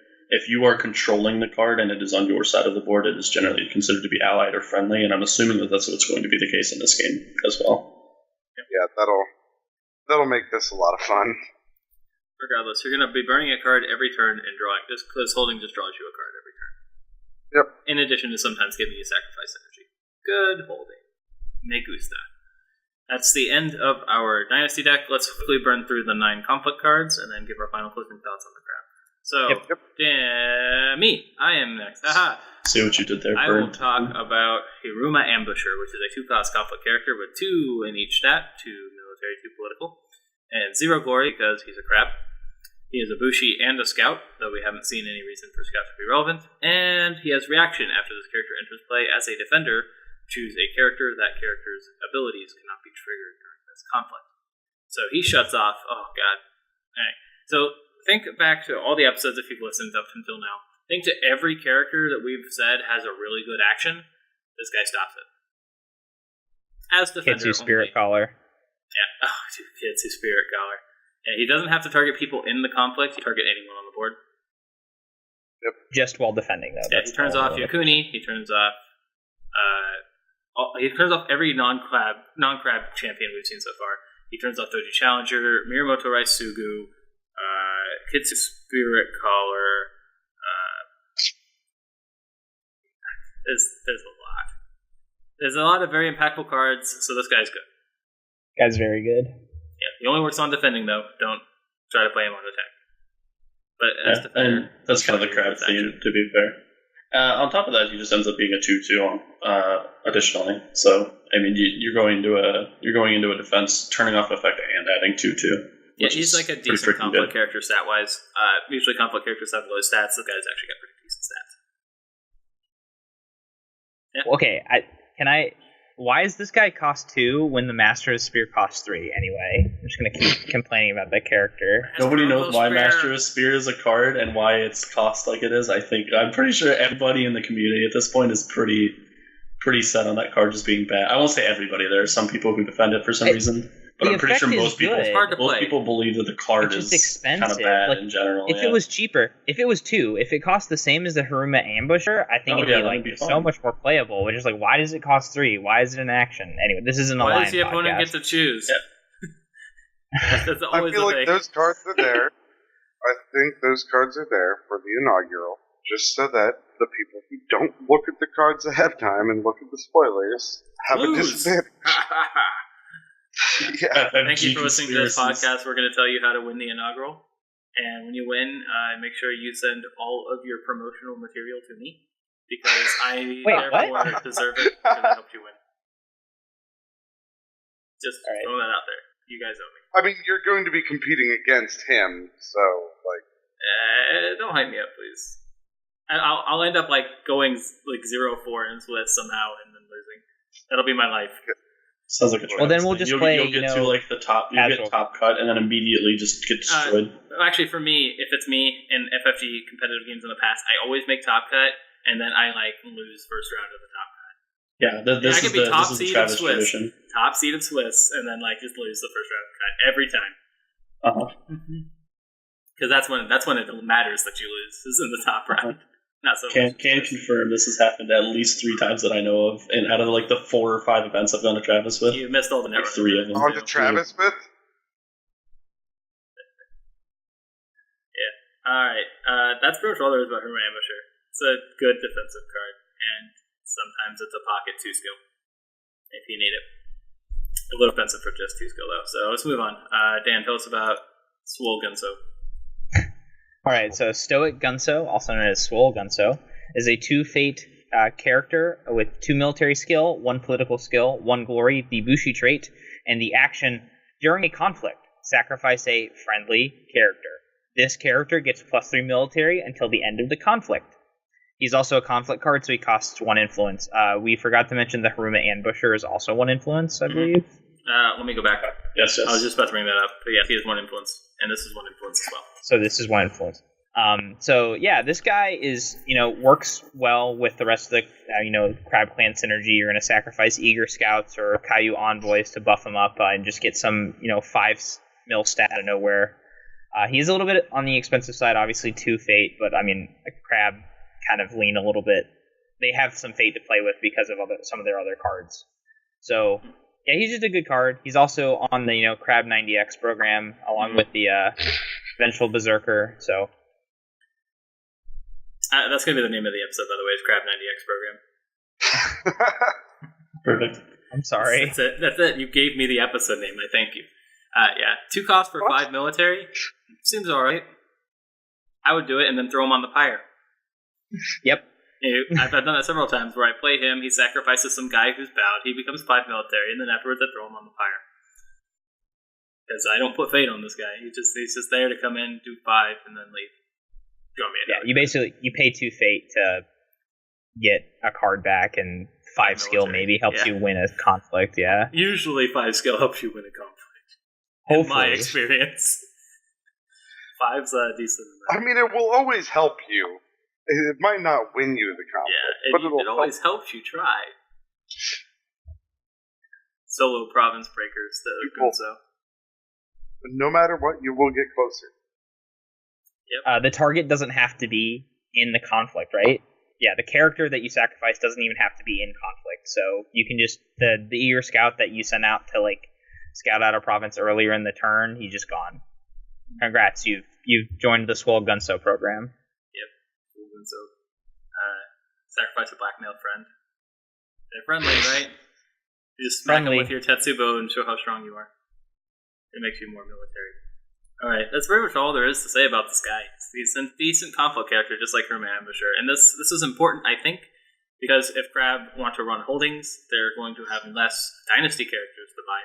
And sometimes they might flip into 2 or, God forbid, 3 holdings. And these dynasty characters these conflict characters, these 2 conflict characters are going to be very important for making sure that you still have bodies on the board to sacrifice and to defend your conflicts so that you don't brick. Yeah. Yep. So it's important to keep those in mind. Crab are probably going to run 10 conflict characters, which is the maximum you can run in your conflict deck, just because you want to get some extra sacrifice targets out there. Both of their guys are functional, and whatever clan they end up splashing is probably going to have some decently good conflict characters. So yeah, you can do Lion and get the Vengeful Berserkers; those are not bad. Or Dragon and get the monks. The monks. Mm-hmm. More covert. Anyway. So that's pretty alright. More conflict characters for Crab. So Alex, tell us about our first attachment. So we have a Reprieve. It is a 1 fate +0/+0 attachment condition with an interrupt that states when attached character would leave play, discard this attachment instead. So, basically you're just paying the fate to put fate on a character in essence, with the caveat that you are paying 1 card, and it is an attachment, so there are attachment shenanigans that can go on. Additionally, there are a couple of things like technically you could save somebody with a sacrifice effect with this and things like that. I believe it does. You can save the target. Like, if they were targeted with a sacrifice effect, I think you can save them with reprieve. Yeah, that's what I'm saying. I'm not positive. Like, it's not clear whether sacrifice goes around this or something like that, but unless stated otherwise, as far as I know, this saves things from things like sacrifice effects or destruction effects, like discard effects, rather. Noble sacrifice. Yeah, noble things like noble sacrifice. It absolutely does. As far as, as I say, like, we're pretty sure that's how it works. I'm pretty sure that's how it works. So, I mean, it can save you from effects like that, which is cool, but usually what it ends up being is, you have a character that's going to lead play at the end of the turn due to fate phase, and you're just putting an additional fate on it, effectively. Hida Kasada. At the cost of an extra card. Yeah, Hida Kasada. Loves almost always days off. So an important distinction with this card, I've seen people make this mistake. Well, I say mistake. It technically isn't known whether L5R does things differently, but in like every other Fantasy Flight game, if you save a sacrifice effect and the sacrifice effect is a cost for another effect, like Stoic Gunso, if you use Stoic Gunso to sacrifice a character with reprieve, and you use reprieve to prevent the sacrifice, Stoic Gunso does not gain +3 military because you never paid the cost. The character was not sacrificed. You prevented the sacrifice. So you didn't pay the full cost, you don't get the effect. So you cannot put this on a character and then attempt to sacrifice that character to a Funeral Pyre or Stoic Gunso and get the Funeral Pyre or Stoic Gunso's effect. Assuming L5R does the same thing every other Fantasy Flight game has done in regards to that sort of cost versus effect ordering. Yeah, this is true. This is also one influence attachment. Yeah, it's also one influence, which is cool. Dragon decks. Dragon love not being discarded because the dragon needed more. They need more attachments, man. Yeah, they need more attachments that make them not attached. discarded on top. Don't you know? Yeah. You can play this for free with Daimo's Favor. Daimo's Favor. Yep, let's go on. We have another card. Watch Commander. Yep. Watch Commander. That is cost 1 attachment, +1/+1 for military and politics. It is the follower trait, and attached to a character you control, limit 1 per character. The reaction on this is after an opponent plays a card during a conflict in which the attached character is participating, that player loses 1 honor. Unlimited. 3 influence. This card is ridiculous. It is 3 influence. This card is ridiculous. And continues to support my theory that there's good Scorpion Splash for that Dishonor tech. Tasty. The Pincer Alliance or something like that? I always am afraid against Crab that when I attack, their very first action is to play Watch Commander on a guy, and I'm like, God damn it. Why? So, why don't I have a let go now? Yeah. Yeah, hope you have let go. Right. This card is the dishonor on you, dishonor on your family, dishonor on your cat.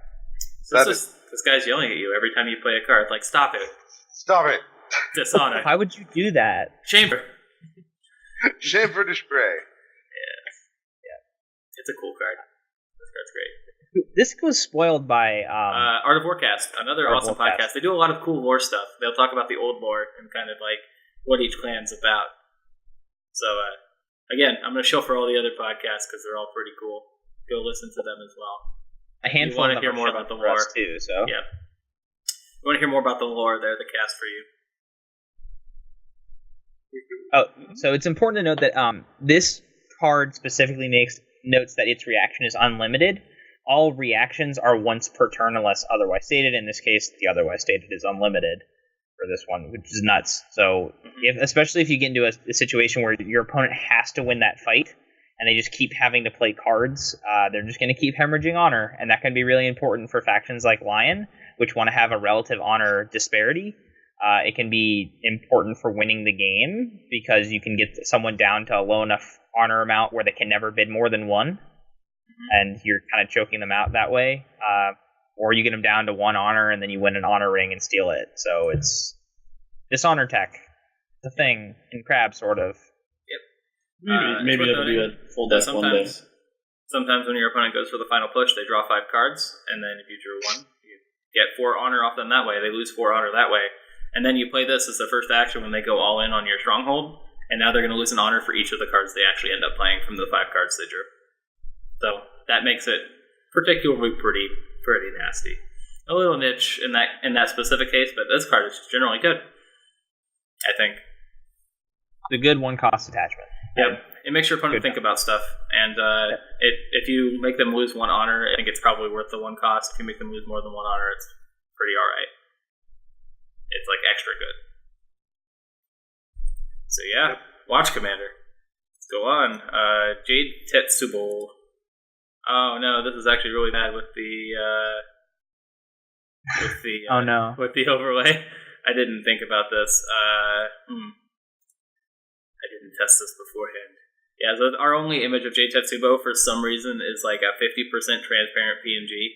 I blame Fantasy Flight Games for this. So it didn't get played during the game either. Forgive me, YouTube. But you're just gonna have to deal, and hopefully it's legible enough for you. So this is a 2-cost attachment that gives +3 military. It is a Jade and weapon attachment that is restricted, like most other weapon attachments. So you cannot have more than 2 restricted attachments per character. And it gives you an action that is, while attached characters participating in a conflict, you may bow the Tetsubo to choose a participating character with lower military skill, return all that fate on that character to that owner's fate pool. It also has 2 influence, so it's pretty splashable. You can have Tetsubos in any deck you want. So this card is a neat card. It's expensive, too, for only +3 military, but what it does for you long-term is rather interesting. So what Tetsubo lets you do is it lets you choose an opponent's character and effectively remove it. Keep in mind the fate does not get discarded, it goes back to their pool so they can spend it next turn. But if your opponent has like a really big character with a lot of attachments, or if they just have like a really annoying character for you to deal with, Tetsubo lets you effectively say that character's not staying. It lets you sort of like slowly drain your opponent's good characters, and while there's a Tetsubo on the board, your opponent just kind of has to accept that any good characters they have are not sticking around. If you want to, just like Tetsubo them. You can also Tetsubo your own guys, which is interesting. You could. You can Tetsubo your own guys. You can Tetsubo in a political conflict as well. It does not have to be military. Bring your big stick to a court and then tell someone to go hit home. Somebody with it. Hit somebody with it. Tell them to go home. And this is how crab politics works. It's part of Crab90X. Okay, so, you hit people with Tetsubo. Just get Tetsubo'd every now and then. I'm going to come back to a point I made earlier about Crab kind of really wanting small board states for their opponent. They want their opponent to have fewer characters so that they can sacrifice characters without being too behind themselves. And because Crab kind of want to force your opponent to choose to send like they want the attacks to be costly for your opponent. You don't want your opponent to just send one guy to attack so that your intimidating Hida gets turned off or whatever. So you're trying to like force your opponent to use their characters in very efficient ways, and if you're constantly removing the fate off of their characters, they're not going to have a very permanent board state. And that's the strength of Tetsubo, and that's when I've seen it do real work, is when your opponent can't really cobble together a board state that stays together of more than 2 or 3 characters. Tetsubo. Makes sense to me. I mean, yeah, you kind of Crab are like this kind of. They remind me a little bit of like blue-black control a little bit from Magic. They're gonna go Magic. They got some sacrifice effects. They got some, they got the dishonor tech, which is like pseudo card draw effect type things. Yeah, some buff effects based off sacrifice. It's you're manipulating your opponent's board by preventing them from going wide, and so then they can't swing into you, and then you can swing into them for huge amounts. Yep. Crabs slowly build like a wider board than their opponent. And then they sacrifice the characters that are going to lead play anyways because they have no fate. And that way they can do things like Way of the Crab. We'll get to it later. And make it really impactful. Speaking of Dishonor Tech. Oh, Dishonor Tech. Damn, tell us about Levy. So this is Levy. It's a 0-cost event. It has the action, choose an opponent. That player must select one. Give you 1 fate or 1 honor. And it is 3 influence. So this is a really interesting card because I think in most of the games we've tested, I don't know a situation where anyone would give up give up a fate for 1 honor. Fate is a much more limited resource in this game. So you're almost extracting 1 honor from your opponent in most circumstances. There could be a niche situation where you're getting a fate, like if they're about to lose. If they're on like 2 honor or something, and they don't want to lose to an air ring. 2 honor, you want to get the honor. It's gonna happen. I'm just gonna say that now. Like, at least with my experience, it is relatively easy to get down in that honor pool. Yeah, it's possible. Once you have 3 honor left, yes, you will give them. The downside of this card is your opponent gets to choose. Anytime your opponent gets to choose, it's never going to be the best thing for you. So you kind of have to evaluate this card as you're going to get an honor when you want a fate, and you're going to get a fate when you want an honor. That said, you can kind of manipulate it. If they have no fate to give you, they have to give you an honor. Right. So this is a good finisher for your dishonor kill. I kind of like the idea of holding these in hand throughout the entire game, and wait for the moment where your opponent has no fate and like enough honor left for you to finish them off. Play like 2 of them back to back. Levy them. You're just like, yep, good game. So I think that's nifty. But at the same time, it's a card that just kind of sits in your hand until that point and doesn't really do anything until then. It allows you to, in a sense, also, if they're going to give you honor, you can use it to fuel the dishonor cards out of Scorpion that would cost you honor. Or you can use, like, Assassinate, which costs 3 honor. We didn't talk about Assassinate, yeah. Assassinate, 0-cost event. From what we understand, it is during a conflict, pay 3 honor, and it costs nothing to play. You can discard a character that costs 2 or less. Once per conflict, I think. That's a card Crab really likes. It's a pretty cool card Crab likes, because, again, keeps board states smaller. So yeah, it's an interesting card. I mean, it's a 0 fate event, so it's not like you're paying anything for it. Yeah. You could get stuff. You get stuff but from it. But it is a card. You might just want to put better cards in your deck with Levy. But if you're going to go for a dishonor win, this could potentially do it for you. Well, here's the weird thing: is I think this is designed kind of with the dishonor Crab in mind, where like you're playing your opponent's playing little fate, so they have a difficult choice to make where they could give you a little honor. And they have a choice to make where they have to give you fate or the honor, which you're trying to win through. But like, I actually think this is just kind of good in general, because I find that the way that like Lion and Crane are playing right now, at least, it might be less true when the other 3 factions come out and we find out that it's not as important. But right now, like Crane like to win through honor, and Lion like to just have a lot more honor than you all the time. And generally speaking, being able to take that honor is pretty good. And as Crab, that also gives you a little more options for things like Assassinate, and it gives you more options to like draw more cards if you need them and things like that. I mean, in a way, you can kind of see it as, this is a card that lets you cycle in a way. You can just draw one card with that 1 honor that you take, and it has a little bit more. It's a little bit delayed in that way, but it has a little bit more.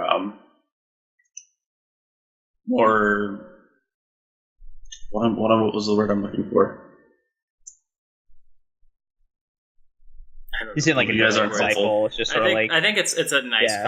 I think it's like worth playing. I guess. I think it's worth playing. It's never what you want it to be. It's always going to be the worst of the 2 options for you. No, yeah, but like the worst of the 2 options is still honor, which I think is so good in most cases for 0, like because you're paying 0 for it. I think so like you're just getting an honor for free. Crab like to have at least a little bit of honor gain because they don't have a lot in faction. And right now, the 2 major factions that are out, that aren't Dragon, are pretty heavy on honor anyway. So being able to take it and like either slow down their honor win or just keep yourself high enough that you still are able to play the game is pretty good. And if Crab Dishonor becomes a real deck at some point in time, then this will, of course, be really good at that. But I see it as a just generally pretty good card, because you're going to get an honor. You need the honor anyway. Worst case scenario, it's a 1-turn cycle for a card. Right. Yeah. And because Crab are drawing a decent number of conflict cards anyway, you're probably not too upset when you draw into this, because you're going to get some cards. Yeah, exactly. Yeah, assuming they get going. Yeah, that's lovely. 90% of the time, it's taking honor from your opponent. It's not too bad. It's just not particularly. I don't know. It's not flashy. It's not bad, but it's not flashy either. Let's move on. The next card, though. This is a doctored card. I don't feel like I need to say that because this one's obviously doctored, unlike the Caillou what we talked about earlier. Yeah, this is true. But either way, it's rebuild. That's a zero-cost event with the action. Choose a card in one of your unbroken provinces and shuffle it into your Dynasty deck. Choose a holding that is in your Dynasty discard pile and put that holding face up into play in that province. It is 2 influence. This is a card that we were referencing earlier. A decent amount when we were talking about like maybe playing. God, guys, I'm bad at card names. Borderlands Fortification. Borderlands Fortification. Thank you. Yeah, we were talking about maybe playing Borderlands Fortification or things like that in some decks, just for the sake of having rebuild and possibly bringing it back out when you absolutely need it to defend a province. It's currently the way that I'm using it, the way that I've seen it used in like decks more recently, is just to make sure that your funeral pyres come back out, because a lot of times people will target them if they're on the board, if they know the way the crab functions at least. You can play like 1 or 2 rebuild just to make sure that funeral pyre stays out even if your opponent breaks. So it's kind of nice for that. It's a decent card. I think it'll get better if we get more provinces that do stuff, but for right now it's almost always like a 1 or 2 of at most, and you just use it to keep your funeral pyres alive. So I was thinking about a line of play with this card, actually, where you have your holdings out, and then end of turn you just pitch them because you've got a rebuild in hand, just that way you get extra Dynasty pulls. And then after you've done your Dynasty, at the start of the conflict phase, when you have those open actions, you just put your funeral pyre back in. So you get 4. You get 4 pulls. You buy everything. You get your funeral pyre back, and now you're back to where you started, except you had more opportunities to buy. I think that's actually probably the best way to play this card. Yep. Yeah, I think that's a good way to play it. The only problem I have with that is that you are relying on getting provinces, and right now I think the only provinces that you're going to actually have on the board too much, unless you're just planning on cycling with like Storehouse, is just funeral pyre, and you probably you can get rid of it with this. If you have this in hand, you can get rid of it, but like generally speaking, if you don't see it, it's bad, and that's the only one that you're going to really want to bring back. Yeah, but Dan's point here is that you can discard your funeral pyre with this card in your hand in order to see 4 characters when otherwise you would see 3. It gives you more options, and then you just rebuild your funeral pyre later. Well, what I'm saying is though that like if you're only running 3 funeral pyres and you have 40 cards in your deck, yeah, you want to see funeral pyre, and Crab really hates not seeing funeral pyre, but there's a very decent possibility that it takes a couple of turns to get to it, and rebuild ends up being kind of a dead card for like several turns at a time. If you don't have holdings and you just it's not a great card.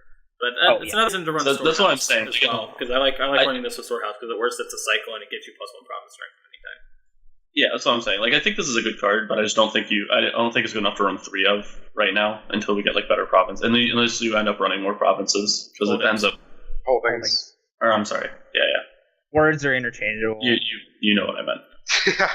Words are unless you end up running more holdings, or like we get more holdings that are good. Like at most you're going to run 6 maybe in Crab. So like I don't know. I feel like it's good, but I don't know if I'd run it at 3 just to cycle or like do that, because I want to save 1 just in case my funeral pyre dies. Almost always. I think I run 1 of those. Just in case that province gets broken. So like you know, at that point, yeah, I like the idea of cycling and getting to see another province card, but it isn't gonna. It's gonna be like, you know, it won't happen all the time. I don't know if I want a dead card sitting in my hand all the time. I mean, but the obvious use of this card is really your opponent managed to break and destroy your holding. You need it back.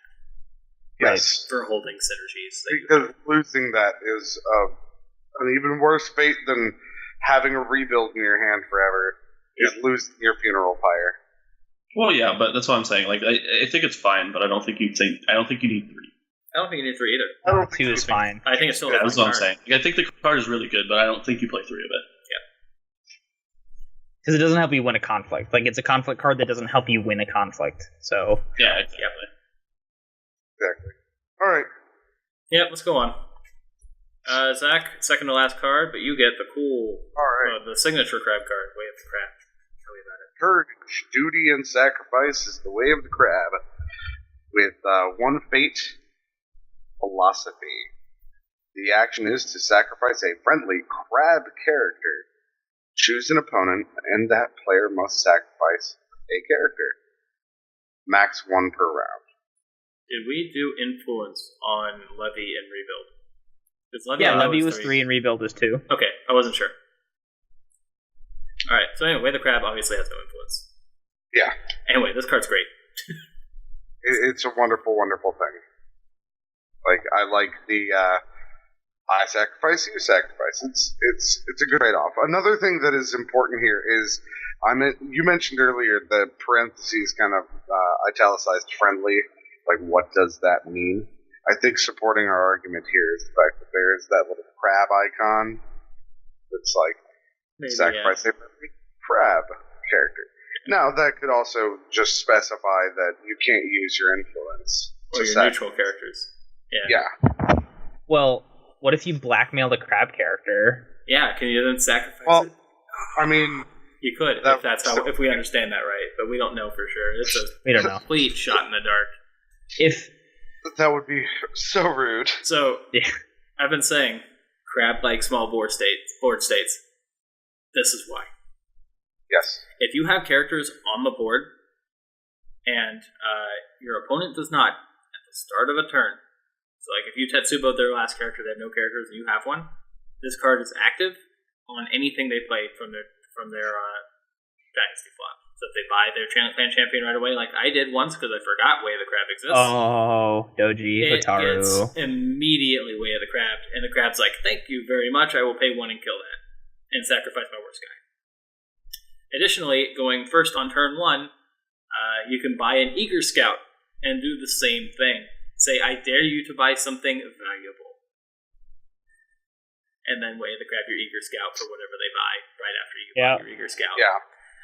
So anyway, keep board states small. This card is great. If board states are huge, this card's terrible.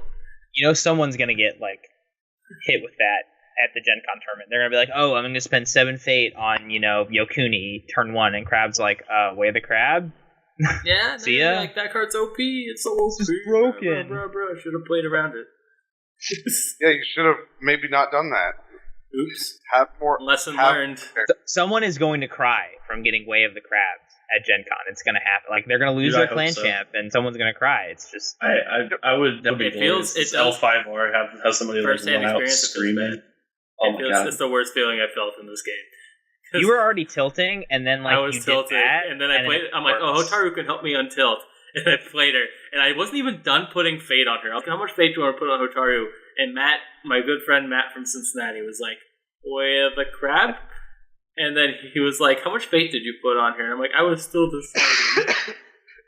Wasn't that I thought that was Gentry. No, that was Matt. That was 100% Matt, and he decimated me that game. Matt Fry. Oh, man. He decimated me. I got wrecked and I deserved it. Yeah, don't tilt and play into Way of the Crab. So yeah, this card is super binary, but I think the way you play Crab is to play around effects like Way of the Crab and you try your damnedest. You go for Void Ring, you use your Tetsubos, you just do whatever you can to remove characters from the board as often as you can and try to make sure they're not permanent.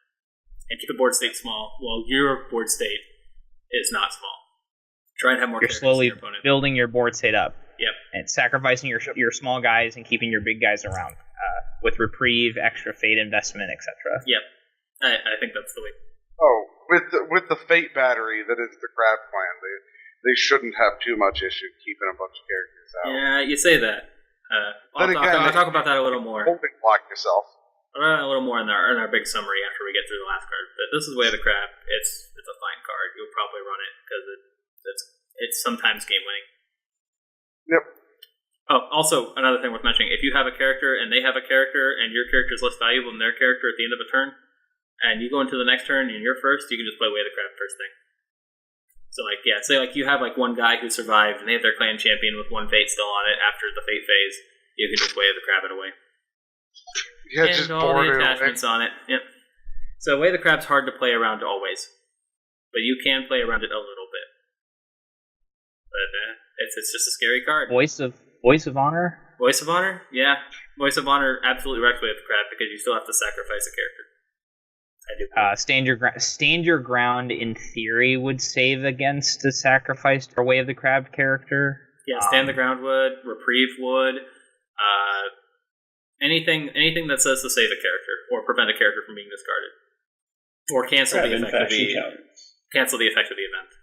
And this card is fucking awful if it gets voice of honored. I didn't even consider that before because it hasn't happened to me yet. But yeah, that's bad. Needless to say, that's bad. Let's move on. Last card. Oh, because you still have the you have to pay one and sacrifice your guy, and then they just go Way of Honor. Yep. Right, or Voice of Honor rather. Yeah, exactly. You pay the cost before the amazing. Before the effect. Yeah, exactly. This is why we were talking about like reprieve, saving from sacrifice effects too. Like you put reprieve on a card, and they're just like, no, but I can't weigh the crab that. Yeah, reprieve's great. All right, so let's go on to last conflict card. This one's pretty important. This is The Mountain Does Not Fall. One of the true mantras of the crab. It is a 1-cost event. It is a technique, and it has action. Choose a character until the end of the phase. That character does not bow as a result of conflict resolution while defending. Max 1 per round. Cannot play 2 of these at the same time. 3 influence. Big cost to import this into your other decks. But holy hell. If there's one thing I've learned, it's that Sashimono is good, and Indomitable Will is good when you get it to work. And this is like a half Sashimono. Card is nuts. This is my favorite crab card, actually. Yeah. This just because it's like it's so flexible. Oh, never on ever see this. It works until the end of the phase too. So it's the entire conflict phase. This person can just defend indefinitely, and if you're going second, and you use that on a character defending the first player's attack, then you're going to get to crack back on the last conflict of the turn. So this card is nuts. It's any character. There's no restriction like with Indomitable Will, or Sashimono is Bushi only. So just your best character effectively gets to defend every attack and probably gets to attack once. Yeah, if you're going second, this card's great. If you're going first, it's less good, but still good. Not much else to say. I was going to say, I've learned firsthand that this card can just win games. Like, it's such a good card. You buff up one guy a bunch. Yeah, you just buff up one guy a bunch and then send it at everything for a turn. Which is like Quesada fights. And then he stays around too. Like crap buffing up one guy and then giving him like reprieve every turn. He's going to go away until Quesada sees his duplicate in the province and gets a fate in the turn that they don't have reprieve. Yeah, that's annoying. Crab can make Quesada stay around an obnoxiously long time. Yeah, absolutely. Yeah. Which is really, really annoying because his aura is really, really annoying. Mm-hmm. And just like you constantly have to figure out how to play around that ability. So does that get into like our wrap up then? So let's go ahead and we will start wrapping up. Let's talk about, I want to know what you guys think of the Crab clan overall. I will speak a bit from game experience. I know Gentry has played against Crab. I don't know if you've ever played as Crab, and Dan, I actually have no idea if you've actually played as Crab yet, but I have some thoughts on Crab. I haven't gotten to play a physical game yet. I've just watched the few and then done like one TTS game. Okay. I'll start then, as to bring up some points of discussion. Crab have an interesting playstyle, and it's a play I'm quite fond of. Because from what I remember of Crab in the old game, they kind of just played big, statted characters, and then tried to say, no, you can't do that to me, to everything your opponent tried to do to me. That was effective, but kind of boring. So I never really liked Crab. Right now, Crab have like this cool duality of like control and card draw and sacrifice and defense, and I think it works really well. I've enjoyed the hell out of playing Crab. I'm not 100% sure how good it is, though. I have noticed in a few games that they can be really clunky to set up. If you don't see a Funeral Pyre, if you see your shrewd Yasukis without a holding in play, if you have Way of the Crab and your opponent just has a bigger board than you, a lot of their conflict deck is not necessarily directly helping you win a fight. It's a lot of utility, and none of it is like bow utility. It's just like rebuild a holding or steal an honor, and that can feel very clunky at times. I think that they have a lot of tools to work. I think their character deck, their dynasty deck, is actually straight fire and fantastic when it actually goes the way you want it to. As in, you keep a Funeral Pyre and play for like most of the game, and you manage to keep your card draw engine going, and you're defending, and you're able to crack provinces because you have extra fate from Shuichi, and your Kaiwan boys, when it works together, it works phenomenally well. And it has a lot of blocks that happen sometimes, and those blocks are painful. And then sometimes I have a hand of cards as Crab, and I'm like, I don't know how to use any of these to help me win the game.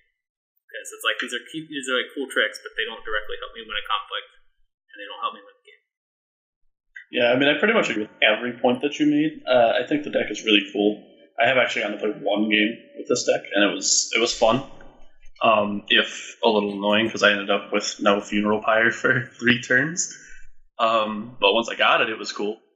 It took a little while to come online, but like it's a fun deck. I really enjoy the deck. I like the theme. I like the idea of just kind of grinding out your opponent until you just have more stuff than them, and then running at them because they don't have enough stuff to stop you. Like, I mean, there are other decks that are like going to be rushy, I'm sure, and build up really fast. This deck is exactly the opposite. They're going to start off a little slow and just make sure your opponent's not able to do anything until you've kind of beaten them into submission, and they have no choice but just let you run over things. And it's a fun deck to play for sure, but I don't know if it's actually going to be, competitively very good right now, because of the fact that it is a little inconsistent. Like I said, like if you don't find a Funeral Pyre for a couple of turns, or you flip over 3 in one turn, or you flip over over too many of them, or like you get a bunch of your low drops, because you do have to run the sacrifice fodder, of course, too. So if you end up with like a couple of evil scouts sitting on the board at a time and nothing to do with them, you're just kind of stuck for the turn, and like you just bank fate and hope that you don't get run over. So it can be bad. There are problems. Help in that case, but like there's only so much that like it has problems. It's very much a deck that relies on like 2 or 3 cards to be really good, but when you get those 2 or 3 cards, I feel like you almost always just run your opponent over in the long run. So it's very much a like high cost, high reward type deck. If there's any point in time where this deck becomes more consistent, or like if there's any way to make this more consistent with like splashes or something like that, this might be even better, and I'll probably play it a little bit more. But for right now, it's a really fun deck that's really good if it works and really bad if it doesn't. So I know for me, going into it, I was based on my opinions on what other people had told me about Crab being kind of, just purely defensive and not really having any kind of real game plan to win the game. And we know from testing, kind of the best way to win is you need to attack, you need to take provinces. So you need to actually do rings too. You need to win rings. So the fact that they kind of built in this crackback mechanic with Crab, where it's like you hit me and then I hit you back harder, and then I control the board with my sacrifice effects, and my low cost guys don't cost me anything. I'm just going to keep buying big guys, is really cool. They have some really interesting conflict cards. Like I said, the Mountain Does Not Fall is probably one of my favorite conflict cards, and I totally agree that their Dynasty deck is fire. They have one of the best Dynasty decks, I think, and any of their characters that come out are just almost always insane for some reason or another. But they can run into an issue with the Dynasty slot machine, like you guys mentioned, where you just pull holdings or you pull low cost. And then it's like, okay, what do I do? Whereas like when Lion pulls low cost guys, they don't care, because they're like, okay, all these guys that are essentially mill buff, because I'm going to throw them at you. Or they just flip over 2 more with staging grounds. Or they just buy 7 more, like buy 7 guys that turn. You're like, what the hell? So where Crab has to churn through at 4 buys a turn, maybe 3, because you got the fire in there, unless you're doing the rebuilding cycle. So you're leaning a little bit on the conflict deck to get some extra guys. It's fun. I definitely enjoyed my game, and I like watching the 2 games that I watched. I was just like, this is insane. How competitive it is compared to what we've seen out of Dragon right now. And Crane and Lion with the new cards. Like Lion is ridiculous. Lion with charge is insane. That changes a lot of stuff with Lion. It'll be interesting to see how that goes going forward. Yeah. And if we're missing even more neutral events that change stuff up, obviously, like all the opinion on this stuff changes. But they're susceptible to low glory based effects. Like I said, Mirumoto's Fury and Strength in Numbers are things they have to worry about while attacking, or being attacked sometimes, because they're defending with low glory guys. But on the whole, it's a really cool faction sacrifice mechanic built into like you hit me and then I hit you back harder thing. Zach, do you have any thoughts? I know you haven't played Crab. I really like them. I haven't gotten to play them yet, but from what I've seen, from what I've read and looked at and watched, I really like the way the Crab plays. It's going to be a lot of fun. I do think some neutral events need to come out before they become competitive, and before we begin to understand really what their concept is and how they win a game. We need to see Scorpion, and we need to see neutral events, because I'm still sticking by that Scorpion Splash is going to help them out a lot. I think that's entirely possible. They seem to have similar goals. Yeah. The Pincer Alliance, as they like to say. Pinchy Alliance. Pinchy Alliance. That's cute. Yeah, I think that's about what I have to say on Crab, is that sometimes you feel really clunky, and other times it feels like, oh god, this is amazing. Yeah. Sometimes you're unstoppable, and then sometimes you're like, I don't know how I'm going to get through this. Whereas Dragon feels really balanced, like you have options everywhere. Lion has imbalance because you can only go while attacking, but your attack is so strong sometimes it overwhelms your opponent. Crane just has so many ways to manipulate, control the board with cancel effects or with higher honored guys. So Crane can discard, bow, and send home now with Route and Court Games giving them reliable discard with Noble Sacrifice. So they have all three options of control open to them now, and that's pretty big. Yeah, so... two other notes, actually. So the only native courtier that Crab have is the Shurisuki, and the only Shugenja they have is the Steadfast Witch Hunter. So they're limited in some of the cards that they can play too. So they can't really reliably play For Shame, which is kind of a big deal, because that's a good conflict card. Especially for Dishonor decks. Yeah, that's actually a fair point as well. They are 90% booty. They have one Courtier, one Shugenja, and the rest are all Bushi. The fact they have so many Bushi means they can splash Lion and play For Greater Glory. For Greater Glory might actually be a decent splash, because they kind of want to stick around. Big guys want to stick around. Yeah. The guys you go into fight with, you want them to stay on the board, and then you need to cycle in your cheap guys. But I don't know if they have a wide enough board state for Greater Glory to be better than Reprieve most of the time. Well, I mean, you got to pick a splash. Yeah, I'm torn between Lion and Dragon. Lion for Sashimono, mainly. It's expensive, but again, if you stick it on a big guy with some fate, you keep him around. It's alright. Kasada. Kasada loves the Sashimono. Ready for Battle also helps, because it keeps your few characters that you are fighting with ready. Dragon is pretty good too for Let Go. And Miyamoto's Fury is actually a fantastic card in Crab, because people try to break the one province they've revealed so far so many times. Yeah, I've noticed that's a little bit weird. Is it just because people feel like they can't afford to attack into the other ones, or is people are afraid of the face check? Interesting. I think it's sort of like early Netrunner. People don't want to face check ice. I love face checking ice. I feel like I know. I feel like it's something that people grow out of, and then Miyamoto's Fury becomes worse. I was a big Criminal player, and Criminal, a lot of their stuff was you wanted to face check early with just your killer, because code gates couldn't really hurt you, and barriers definitely can't hurt you. The only thing that hurts you is a sentry, and so if you go into it with a modicum of protection, then you're going to be okay. Yep. But yeah, people don't people are concerned about attacking face on provinces. Well, people will get over it eventually. Probably. I'm pretty sure that is anything that will go away. I think it's fine, because I personally never had that mindset. I don't know why. I'm not sure if I'm just the weird one, but I'm always been fine with just face checking provinces and just trying to figure out what all of them are. It turns off Miyamoto's Fury if you happen to know they're splashing Dragon as well, or if you happen to know Dragon exists at all, if they're playing Dragon in any way, shape, or form. But even on top of that, it's fine. A lot of them on reveal effects are actually way better to get out of the way early, before you have to worry about your established board with all of your good characters going away and getting wrecked. Just running into it with weak chuds in the beginning before they get the chance to build up characters and stuff. A lot of times can just be good. And knowing what all the provinces are and what you have to deal with before going into the province and trying to break it is really, really helpful. I mean, any amount of information you have on your opponent is good.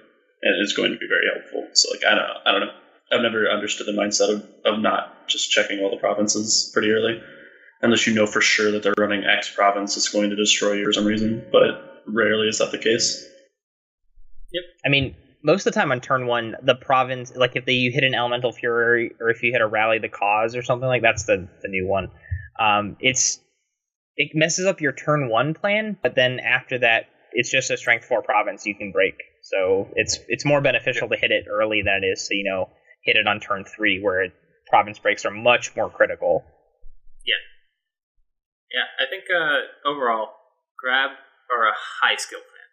I think right now they seem a little weak, but I think over time as people learn how to play them, and there's going to be like dedicated Crab players. For sure. They're going to become known in the community for being people who will take Crab that might be seen as a weak clan. Like in general, in card games in general, there's always like that the clan that many people think is like the joke clan or the joke faction. And then there's people who play just that faction and they make them work sometimes. And then sometimes it's just you just have to put in the time and you make them work. You learn exactly what to do in every situation. And so I think Crab are definitely the hardest faction to play right now. And they seem weak on the surface, but I'm not going to say they're weak because I actually think that they are just a faction that's very hard to play appropriately and make the right decisions for. I think there are going to be two main things that really mess with Crab players, mess with people who are trying to test with Crab, and those are like either overextending and sacrificing too much, or doing exactly the opposite, being far too cautious with what you want to keep on that board. I think generally you just sacrifice things that are leading anyways, but I do agree that maybe you become too overzealous. You start sacrificing characters for short-term gains that you don't really need. Exactly. Like you might still with Gunso to win this fight, but it ends up sacrificing a character with a fate tomorrow, stuff like that. So the other thing is too, L5R in general, from all the games that we've played and watched and whatever, it's a very high skill game in terms of how you manage your fate pool turn to turn and what rings you're going for and the things that you're doing to your opponent, how many cards you're drawing. So there's a lot of nuance to the game. So like even a weaker quote unquote faction like Crab can still pull out stuff. And I think when we're comparing factions, the difference between them is very marginal. Like obviously I think we all agree sort of Dragon is probably better right now because they're more balanced. But as we feel test, like they're just a complete deck. It's really it. Right. Yeah, that's what it really feels like. They don't have like a trick. They're more just like we do everything. Whereas like Lion are a little bit more overbalanced toward or over committed to military attacks, and Crane are a little bit more committed to political stuff. So. But as we see more neutral cards come out and as we see more lines of play that make more sense game after game, maybe Crab will probably, get a lot better. Yep. Yeah, also, Kasada's ability is insane. Right. Like, playing around Kasada's ability is hard. Yeah. All right, guys. That's, I think, a good point to wrap us up. So, I'd like to thank everyone again for listening. This one was just over 2.5 hours, I think. Yeah, we're going on 240 right now, and so it's a little longer, but I think it's still fine. We get a lot of good discussion in here about things that aren't Yu-Gi-Oh sometimes, but hey, I hope you enjoyed. Yu-Gi-Oh cast needs to happen. It's fine. And until next time, I'm Travis, known as I Fight Dragons or Travis Fights Dragons on the subreddit, the Discord, the Fantasy Flight Game forums. You can find me on any of those. You can also sometimes find me on Facebook. I've been posting there more and more. Just Travis McDaniel. I do proxies. I've been doing a lot of really cool proxies lately. And I'm letting you doing them because they're actually kind of fun to make. And people seem to enjoy proxies are awesome. Thank you. Anyway, they're really good. That's me. Whoever wants to go next can go. I'm Dan Henley. I'm also known as Danwar on the Discord and on the Reddit subreddit. I'm a moderator on the subreddit, so if you need anything on there, feel free to reach out to me either through the Discord or Reddit. I'm also Danwar in a number of other different places. I'm Alex Gentry. Dark Destroy almost everywhere. Discord, Reddit, if I happen to be there occasionally. So hit me up with anything if you need. I'm Zach Cherry, Comic Chameleon on the Discord. I talk on Facebook on the L5R group all the time. Zach Cherry. I mostly just talk about the role-playing game, the previous role-playing game, and a lot of the fiction and more. Yeah, you're our war guy for sure. But yeah, you do a good job of card analysis too, so we like you. You can stick. Well, we actually have a lore person now, so they can actually correct us on lore things. I think I've been wildly speculating. So far. I think pretty accurate. I haven't gotten an email yet. And speaking of emails, send us feedback wintercourtpodcast@gmail.com. Anyways, you can send us questions too. We may do some question segments sometime. That'd be fun. Yeah, that could be fun. Right now, I think our episodes are a little long for them, but if you send us questions, I promise we'll try and get to them at a later time when we have less content. Once spoiler season is over, once we actually know what the card pool looks like, and when the Dynasty packs come out, we're gonna get 20-ish cards per Dynasty pack or something like that. So maybe we just faster. Yeah, I think it'll be fine. But yeah, once spoiler season is over, it'll be a little bit better because we won't have to analyze every single card, and we'll have a little more established game. Right. Yep, and that's it. Until next time, thank you guys for listening again, and play some games. This has been Crab90X. Crab90X. Yeah. Crab90X.